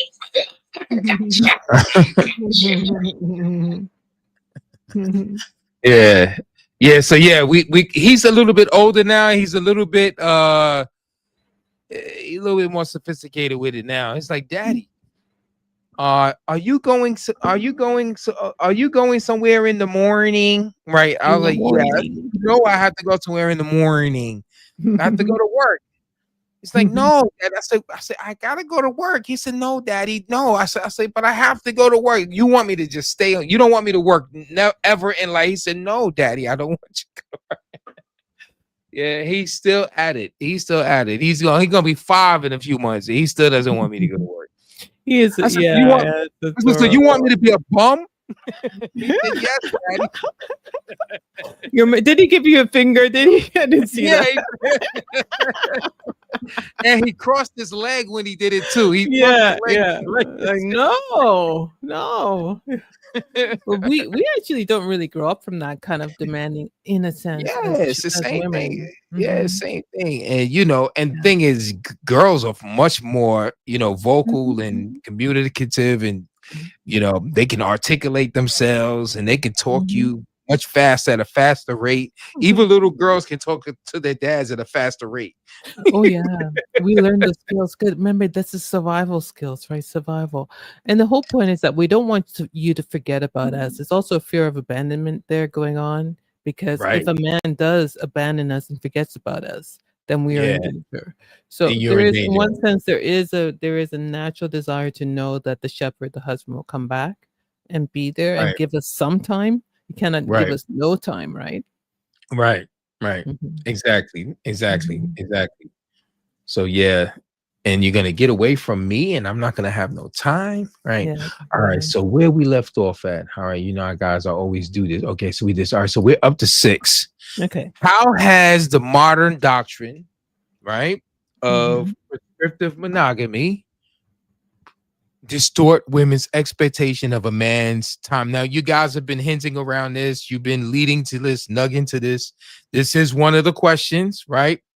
So, how does prescriptive monogamy distort women's expectation of a man's time? How Or did does you it? do it? Or does it? Does prescriptive monogamy distort a woman's expectation of the man's time? Just having one wife, does she distort the expectations? I mean, what does prescriptive monogamy, or does it communicate to her about what she should expect of being the one and only? Oh, because you're the one and only, it all belongs to See, me. that once I said the one and only, like, you already knew, sis D. Look Yeah, at you. it's all mine. It's all mine. We have a brother who can relate to you here. He says, my son will bribe me to him to stop crying. He'll say, bring me fries and juice. Bring me fries and Is juice. he bribing you too? Oh my gosh. Girls are Girls do the yeah. pouting. Yeah, they Yeah, do. it's They so do. true. Partner equal. Soon it is boss if she is not trained up. Yeah, Yeah. you got to be Yeah. careful with that. But Yes. again, we learn at little ages, young age, about prescriptive monogamy like that too, because we think that we're going to have this prince that only have us, and I will be his priority, right? Right. We're taught that. Right. The prescriptive Right. monogamy gives the woman the expectation from a young age that all Right. your time, I Right. can demand it. At least I can Right. demand it. Right. Right. And it's the romance culture, right? Because romance are the playwrights, right? The literary plays, and going back to the 12th, 13th century, right? That took place in, you know, Europe, right? And there were these plays, and in these plays, it was often the portrayal, right? It was a common theme, a plot. There was this portrayal of this damsel that was in distress, Yeah. right? And in this play, there was this knight in shining armor, or there was this Roman or Greek god, right? Who would choose her over all other damsels in distress, True. right? That's true. And then he would sweep her off and put her on the back of his horse, and together they will ride off into the sunset, right? And they will live happily ever after. That's the whole concept of the romance novels, right? Yeah. And so that theme still exists even today in a good romance movie, in a good romance novel, right? It is this idea that she will be selected to be the one and only, like he will pass all others. Yeah. Right. What was the song? The picture of it is even in this gospel song. It says, Savior, Savior, do not pass me by, while on others thou art calling. Do not pass me. I know I'm chopping the words up, right? But it's the whole concept that, only have attention on me. Yeah. But the Savior is omnipresent. He's omnipotent, right? He's omniscient. He can answer your call and a billion other calls at the same time. He's not limited. He's not limited. Just the perspective of that song means that he's limited and he's restricted and he can't compartmentalize his time on a divine level. Can I interrupt you to just promote last Shabbat's Bible dig? Okay, come on. That's what we covered. So please look at the plug. We're gonna give a plug for it, and we're gonna leave the link in this description for it, because we talked about how the salvation message is brought through or shown through polygyny, and that so you're talking about that Yah came for more than just one. It came for more than just one, and that's the imagery, right? That's the allegory of Yah being the savior of the northern kingdom and the southern kingdom. Right. And Yeshua is saying that he has other sheep of other fold that the disciples didn't even know about. You ain't the only one. Who told you thought you was the only one? Then look, Jonah thought that Israel was the only one. Yeah. Right. You thought it was Israel for the imagery of Yah saying in the gospel to Abram, through you, all families of the earth are going to be blessed. All nations. You will be the father of many nations. Yes. Right. Yes. And what are those many nations? Those many nations are brides.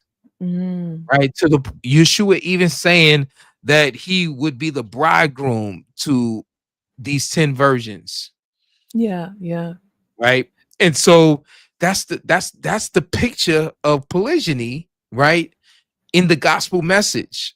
And it shows that Yah is not just interested in saving just one nation. He's not just interested in just saving one person. He's not interested in just having one allegorical woman. And so there's no picture of salvation, right, other than the picture of what polygyny can present.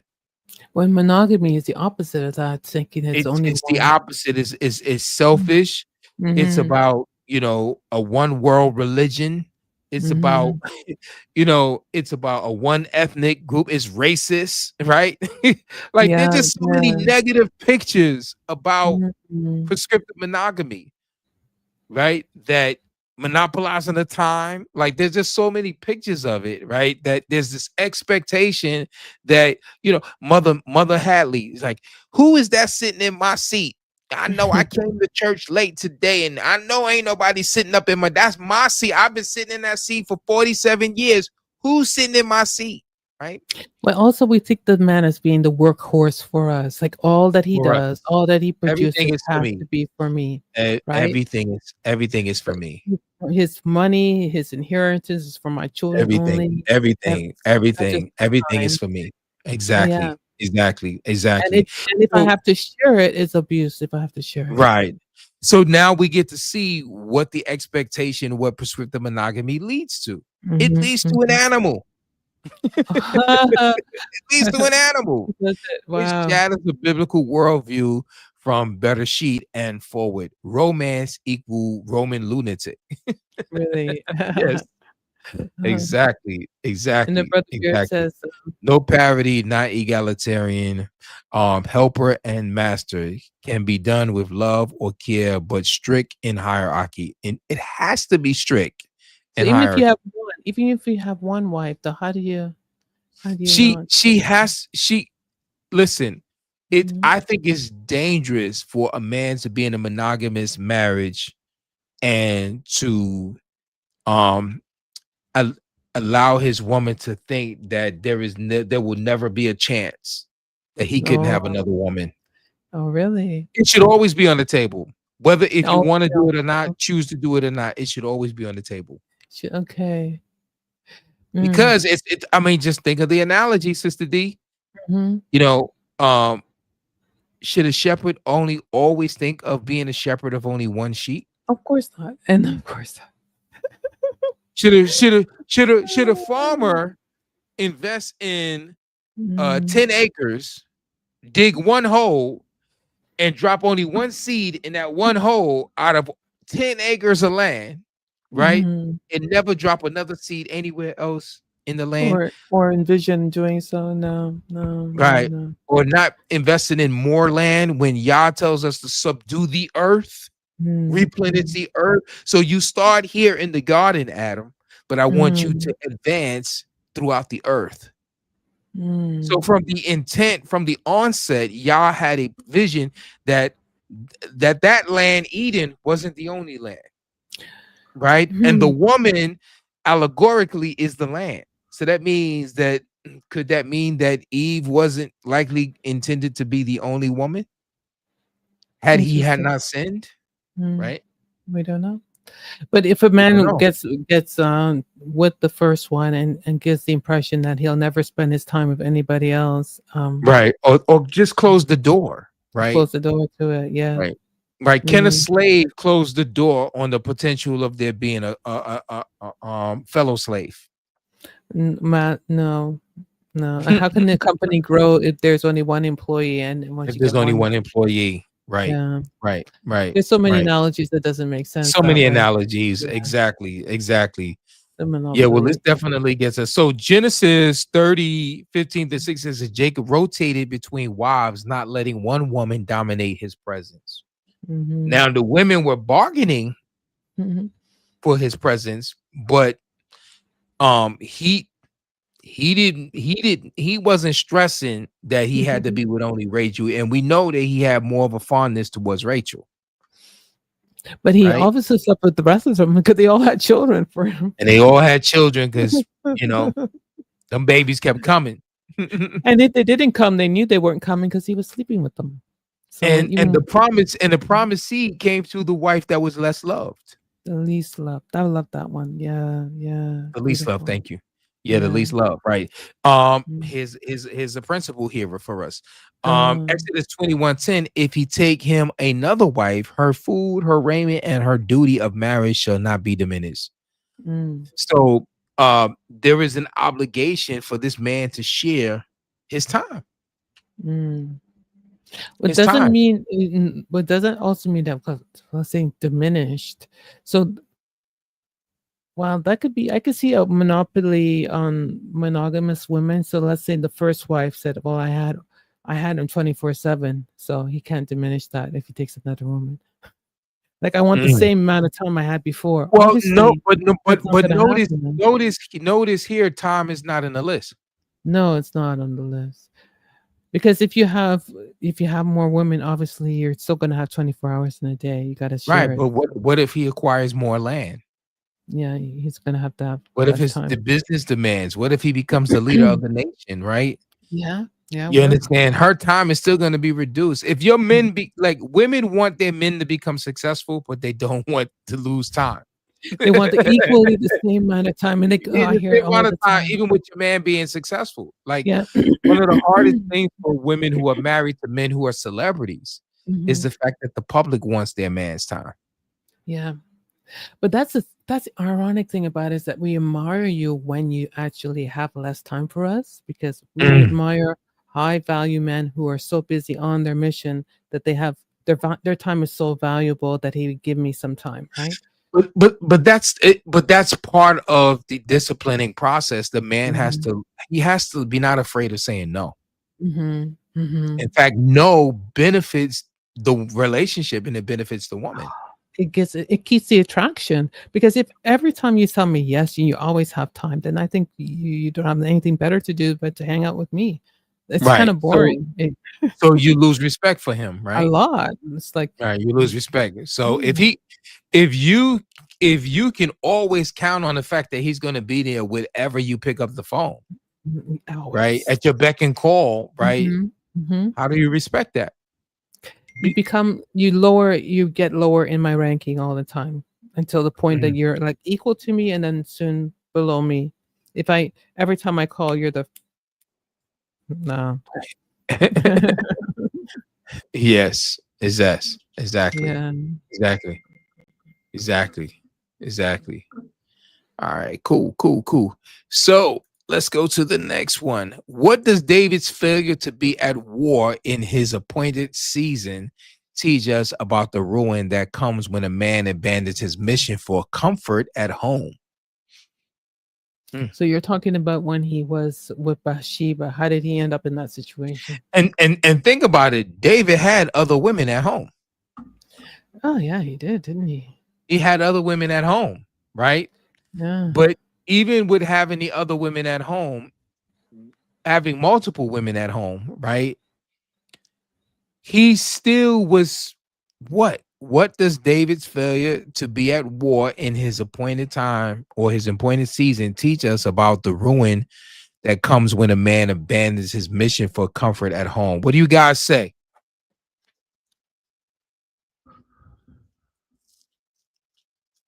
What does David abandoning of his time on the battlefield, right, so that he can be back home in comfort, what does that teach us about his failure in doing so? Anybody want to take a crack at it? Yeah. What does that teach us? Is Brother Jeremy still away? I don't know. Yeah, I think he's still away. Okay. Yeah, I find it interesting. I mean, why did he not go to war?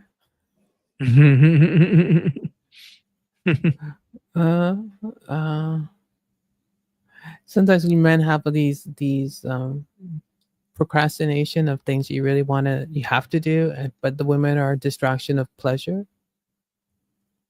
Yes. Oh, brother Akyawa said that you got the lyrics right. Pass me not, oh gentle savior. Yeah. Yes. Yeah. So what do you think it teaches us, brother? Any thought? What does David's failure to be at war in his appointed season teach us about the ruin that comes when a man abandons his mission for a comfort at home? Well, I mean, it opens the door to complacency. And complacency is a very dangerous state, right? That wish for comfort led to the temptation. He couldn't at least see her bathing if he wasn't at home, if he wasn't home. Exactly. But not only that, probably at another point in time, he probably would have resisted her. You think so? He was already in a state of compromise. Because he was not where he's supposed to be. Not where he was supposed to be. Comfort at the wrong time, exactly, because it puts you in a state of mind, right, where you're compromised, right? You know, so if brother Joe's wife Susie is in my Bible class, right? And she needs some extra help. If I suggest that I could tutor her at 1 a.m. in the morning because we got some quiet time, right? This nice looking wife of Brother Joe, right? The quiet time. What am I putting myself into? What am I putting her into? Right? Am I really gonna be studying? Right? Or you're making some room for some sin to happen. Right. Yes. You're making some provisions for the flesh, like you said.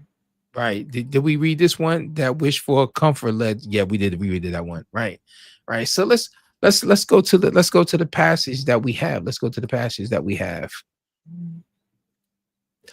2 Samuel 11, 1-2. David remained in Jerusalem when kings went to war, leading to sin. Right. So he was where he wasn't supposed to be. Right. And this passage, but put ye on, all right, Yeshua HaMashiach, right, Yadon, and make not provision for the flesh, right, to fulfill the lusts thereof. And so he did. Yeah, and he did. And right. This brother said his thing. He made provisions for he provided for his flesh.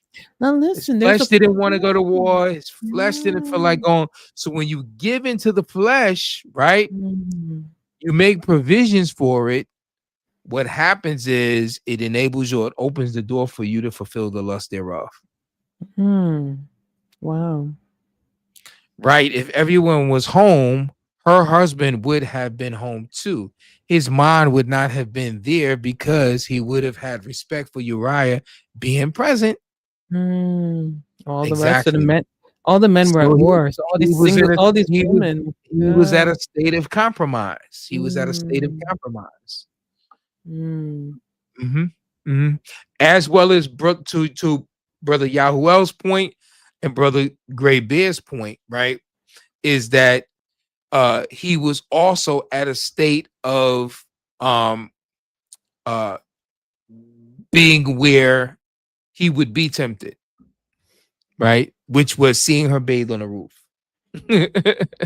He put himself in that place. He took himself out of where he was supposed to be into a place where he fell into temptation. Okay. If Torah commanded men to set aside time for feasts, right? Prayer, fasting, and even laws of separation, what does it say about a man who surrenders all his hours to women instead of setting them apart for Yah? Is there? Wow. Yeah, there's a set apart time for so many of these things. Why not? There's so many things that there is set apart time from. There's not enough time to spend all of your time with your woman. It's not enough time. No. Some of us are doing a feast right now in the feast season, right? In the feast season, right? And then we know that there were 3 moedim that men specifically, and not necessarily the women, are commanded to be. Yeah, we can't always be there, but you guys had to be there. Exactly. Yeah. Exactly. And didn't you have to be clean then too, then separated, so therefore no clean, separated, right? So yeah, it's just not enough time to devote only and solely to your woman or one woman, right? And granted, we didn't even hit this point in polygyny. You can't devote all your time to one woman, because then how are you going to devote time for the other women? Yeah. So and you're not allowed to deny the other ones. You're not allowed to deny the other woman based on what we read in Exodus 21, right? Right. So in Deuteronomy 16:16 says, 3 times in a year shall all thy males appear before Yahweh thy Elohim. So this mandates all males to appear there. So the man that doesn't appear is putting himself in temptation. Wow. Based on the passage. He might see somebody's wife bathing on the roof if he stayed back, right? And isn't the assembly mostly all men? You said the assembly is men. Well, the assembly is for the men, right? Men represent their women in the assembly. Women are not a part of the assembly, right? But that's where a lot of temptation comes in with the church, right? Because you have these men's wives at the church calling themselves or being called part of the assembly, where these women's husbands are not there. Interesting, eh? And putting themselves in compromise. Oh my gosh. And they let their women go. Oh dear. And every time you turn around, Pastor got her doing something. Pastor got her doing that, right? Yes, and that's a compromise. You're putting your woman in temptation, right? Yes. Because you're supposed to be her teacher. That's when you're supposed to be spending time with her, right? Right? Sending her off the Bible study because you want to watch the game, right? It's tight, but it's right. Right. All right. When thou fastest, anoint thy head and wash thy face, that thou appear not unto men to fast, but unto thy Father. Okay, I don't even know why that was even there. Right. Okay. All right. So why does a woman instinctively value a mission-driven man? Why does a woman instinctively value a man? We talked about this a little while ago. But why does she instinctively value a mission-driven man? Because we were created to be helpmates, and we need to have a mission to submit under, to help you. How can I help you if I don't know what you're up to, right? So right. So, and think about a mission-driven man, right? But if he's not on his mission because he's up under her 24/7, right? I don't have much respect for that. Right, you're not gonna have enough. So why does she instinct? That's the question. Why does she instinctively value that man? I think that it has a lot to do with the way that y'all made us, but also the hypergamous needs. So we always desire to Hypergamous. look up higher. So if a man has a mission, What's hypergamous? That's a pretty word. Could you break that word down? What is hypergamous? hypergamy. Females are hypergamous. We mate in our choices of mate. Think a man that is stronger, wiser, leader, everything higher than us, more than we are on our level. We don't date down. We don't seek a partner that is lower in our mental status. We always seek somebody that is higher in our mental status. Think about it. You were created for a man with higher status. To follow you, right? So right, yeah. but you were created for that because when Yah says it's not good for the man to be alone, right? Yeah. What was Adam's status? Did he have a job? He was Did he busy. have a home? Did he have a home? Right? Did he have garden. possessions? Right? Yeah. He had a mission. He had all of that. He had everything. So she came into a place where the man was established. So from creation, women were designed to be brought into a situation that was established. Yeah. And so I think this is the reason why the daughters of Eve instinctively value men who are on a mission. Yeah. It is just in our nature right away. It's in the nature. It's in the created nature of a woman. Right. Yeah. Having a mission gives room to create status. Right. Women crave the status of his success. Exactly. It's like chasing a carrot. Right. Bunny rabbit chasing the carrot. Right. Okay. So how does Torah warn against becoming enslaved to anyone but Yah? Is there a warning about that in the Torah? Is there?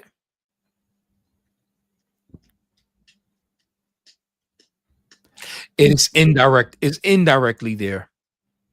Yeah.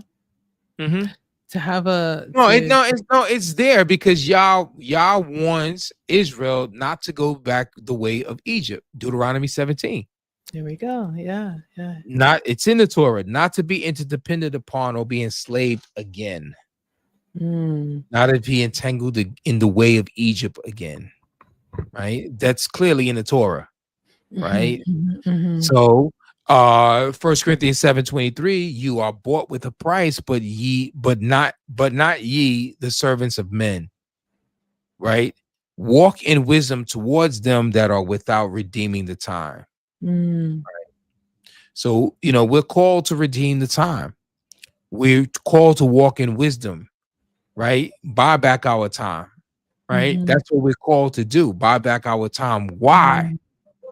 Because our time should not be owned by some other man or woman, for that matter, right? Because if that's the case, then we won't be of any good use to the master. And that's the whole point for you. Yeah. That's the whole point. Proverbs, if Proverbs warns not to give your strength to a woman, how much more dangerous is it for a man to surrender his time to any voice other than Yah's? So you first have to check on. Oh wow.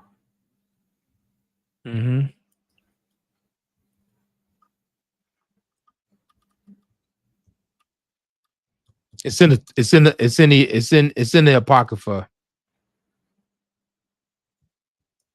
The Korah, the golden calf incidents. Yeah, there's a couple comments here. Let me just read it for you.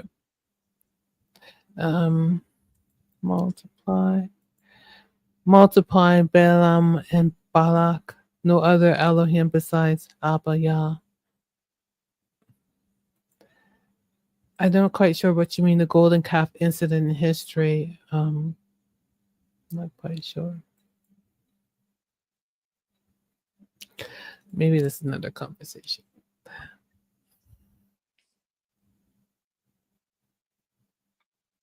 But yes, it warns us not to give your strength. It warns the men not to give their strength because it's dangerous when you woman.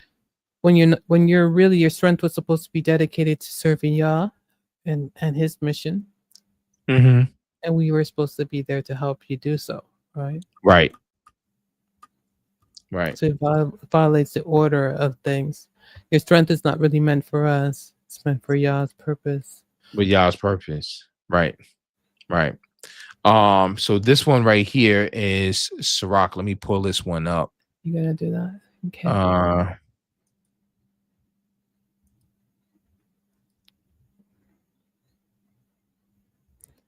Sirach.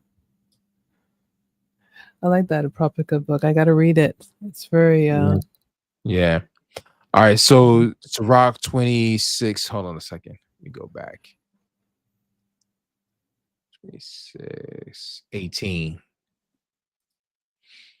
18. And okay.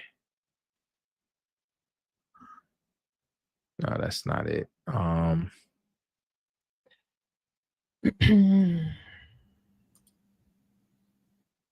sorry, it's 27, 19 to 27.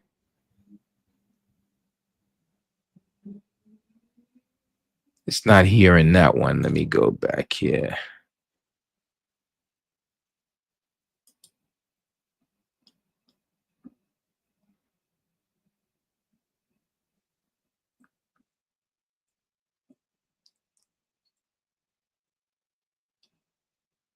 Right, because some manuscripts has these verses here and others don't, right? Here it goes, verse 19, and it says this. It says, "My child, stay healthy while you are young, and don't give your strength to strangers." So, Proverbs says, "Don't give your strength to a woman," right? very similar. Proverbs says, "Don't give your strength to strangers." So that could be anyone. Right. So there's this theme about not allowing yourself to become enslaved by others, right? That 1 Corinthians 7:23. I'm going to read that in context because I think that's very important. You know, That's very important. 23. Let me read that in the NASB 95. Okay.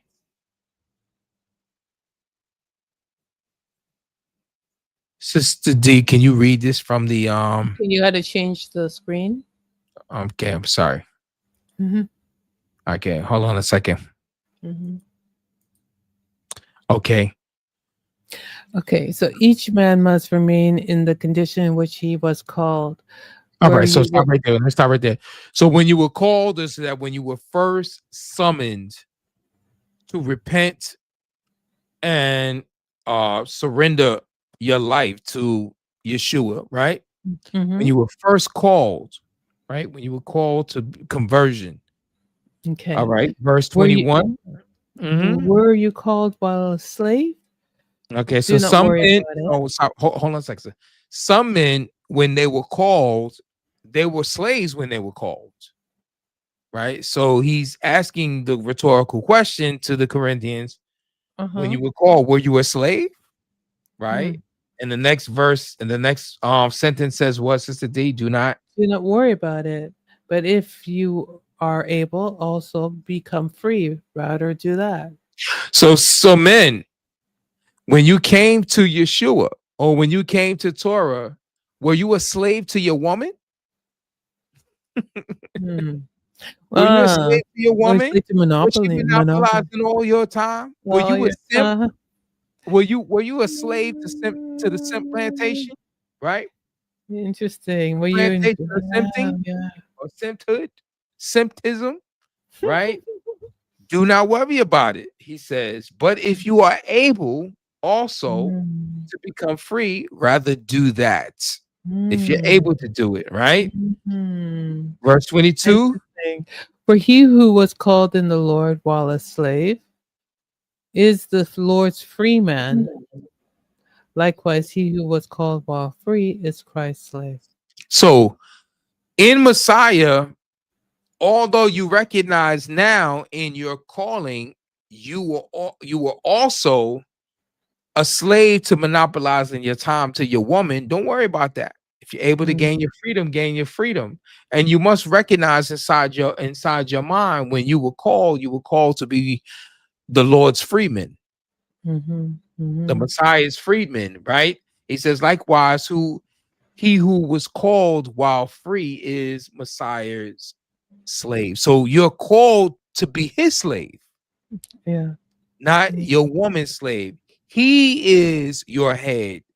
You're her head. She should be your slave, right? Is the point that he's defining. Oh dear, are you making another statement? Big bold. I mean, based on the analogy, right? It's true. It's true. Yeah. Based on the analogy, that's the point. So you were bought. You were bought with a price. Do not become slaves of men. So you were bought with a price. Don't become a slave to your woman. Don't become a slave to your woman. Now you got this revelation. Now, brethren, each one of you to remain with God. Each one is to remain with God in the condition in which he was called. Right. All right. Yeah. So, my oh my. My oh my. Right. My oh my. So, a takeaway that we have is, do we have any comments? No. Yes. Let's see here, brother. These are incidents where the Most High shut down us giving our strength to another Elohim. It's reflective of women to their man. Exactly. When we give our strength to Elohim, the inversion that the Hasatan has done is flipped it upside down, right? In society. My examples were in reference to the sentiment Korah was trying to. Oh, in that story of Korah, when they're trying to tempt them to worship another god.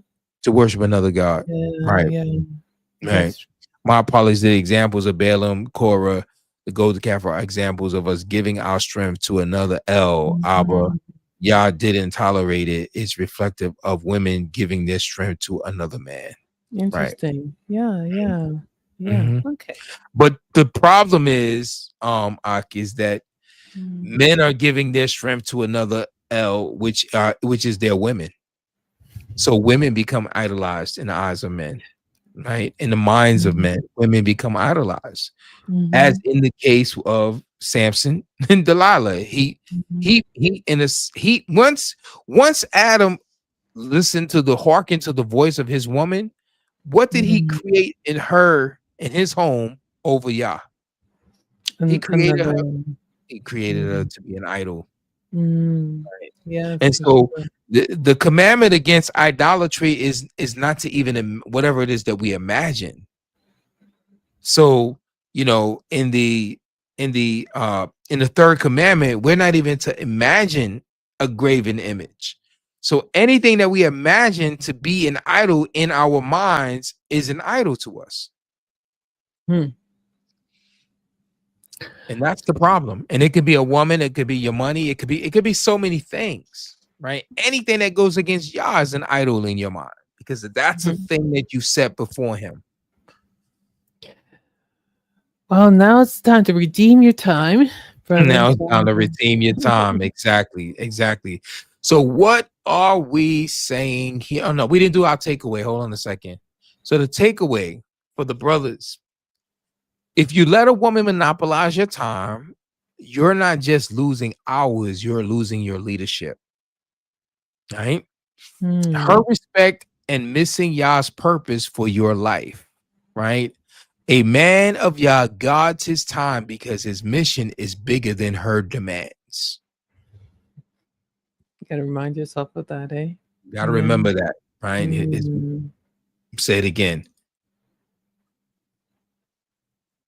If you let a woman monopolize your time, you're not just losing hours, you're losing your leadership, her respect for you, and missing Yah's purpose for your life, right? A man of Yah guards his time because his mission is bigger than her demands. So what are we saying here? What are we saying here today? What are we saying here?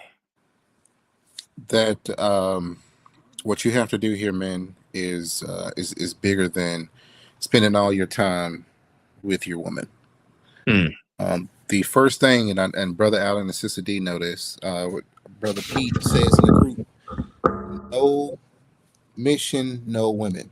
No women, no mission, no women. So he repeats it over. But no, the first one is the knowledge. If you know your mission, then you would know how to properly handle your woman, as far as like your time and your resources and things like that. But if you have no mission, then you need not have no women. No women. You ain't got no Right. time to waste anyway. Right. Exactly. And you must know the condition of your flock. So you need to know what type. You need to dwell with your woman according to understanding. You need to know what type of woman that you have. Right. So you have to be able to use discernment because you understand her. Yeah. Right. And what do you who are watching in the playback, what do you say about this topic? Is it possible for a woman to monopolize a man's time? Some of you brothers that are watching, is your woman monopolizing your time? Well, there's hope. But if you have any comments concerning this, or you have any questions or disagreements, please write in the comments section below. We'd love to hear your thoughts on that. So now for announcements. Right. We don't have Shabbat morning Bible dig this coming Shabbat, but we do resume next week, Monday, and we have a new topic, Sister D. The topic for Monday is: should polygamous men hire out their wives to the benefits of other men? Should polygamous men hire out their wives to the benefit of other men? Okay. All right. Good. That's going to be an interesting one. Definitely. It is one that is using language of like a company, or maybe a slave master or a shepherd, right? I mean, a shepherd can, hire out his, rent out his sheep, right, to another shepherd, right? Just as well as a master can rent out or hire out his slave to another plantation owner or master, right? They can do that. It's something that is done, something that has been done, right? But the question is, should a man be hiring out the helpmeet that Yah has given to him? That's what we're going to deal with the next time. Coming up next. That's money. Yes. And I just want to encourage you all to leave a thumbs up on the way out. Thank you so much for engaging in the conversations, all these brothers. And I see that you got the algorithm going today. Yes. Appreciate that. Yes. And do remember, if you have not, emailed me ever before, please email me. This is my email address, because we're building an email list, because we cannot depend on YouTube. They have flagged the channel. And as a result of the channel being flagged, they're not sending out notifications all the time. Some of you may have noticed that there have been streams that we've been doing or videos that we put out, and you didn't even get any notifications for it. So to counter that, curtail that, to work around that, we need to be able to communicate with you guys whenever we create new content, or we're doing something different or new. You'll be informed. You'll be abreast to what's going on here on Digging in the Word, right? And so if you need to reach Sister Deborah at Call for Wisdom, this is her channel. Definitely going over, like, share, subscribe. Definitely, they not only have they been flagging my channel, shadow banning my channel, same thing has been happening with hers. So definitely you need to go in over. You can get her email address from her channel in the homepage, and you can send her a message if you want to stay in contact with her in terms of what work and what videos that she's putting out on her channel. So definitely do that. And definitely Brother Jeremy, if you want to go on over to his channel and look at his content, like, share, subscribe, and definitely share with others. Don't keep that love to yourself. And Brother Noah wasn't here with us tonight, but this is his channel. Go like, share, and subscribe. And Brother Tony, he's in school now. Going over to his channel, like, share, and subscribe. This is his channel. I guess we hit all in the cylinders. Is there anything that I'm leaving out? No, but shalom. Good night, brothers. Brother Manolo, thank you for being around. Brother Arki Halal, Brother Beard, thank you so much, for participating. We had a lot of good conversations here. And Brother Jeremy, it was always nice having you around too. Yes. All the time. Ditto to you, Sister D. Good. Great. I had a good time here tonight. How about you? If you had a good time tonight, please put a 1 in the chat. Let's stimulate the algorithm and hit us with a shalom in it as you on your way going out. Definitely want to. So yeah, let's do this. Got a messages coming in. All right, so the ones are coming in.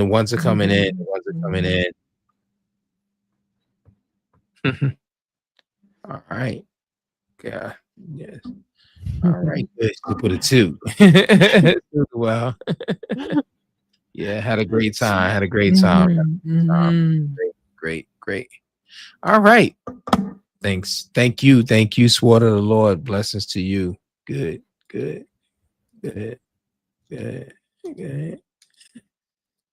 Thank you. All right. So, Brother Jay, could you be so kind to close us out with a word of prayer? Yes, sir. Abba Yahuwah, we thank you for tonight, Father. We want to thank you for bringing us into your truth, especially for your word tonight. Through it, I know I've gotten revelation, and I pray that everybody else watching the stream got revelation from it as well. And also a deeper knowledge, Father, into how we as men should operate first by seeking your kingdom first, and everything else should be handed unto us, Lord. I pray for the brothers that are not here, and I pray for those in the audience who are not here with us on this Masculinity Monday. I ask, Lord, that you cover them with your complete entire armor so that they may be able to stand in this evil day, Father. In the name of Yahushua HaMashiach, so let it be.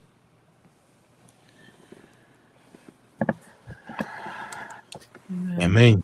Thank you. All right, folks, brothers, family. That's it. All right, for King and Kingdom, we bid you shalom. Blessings to you. Have a blessed week, you and yours. And until we meet again. Blessings.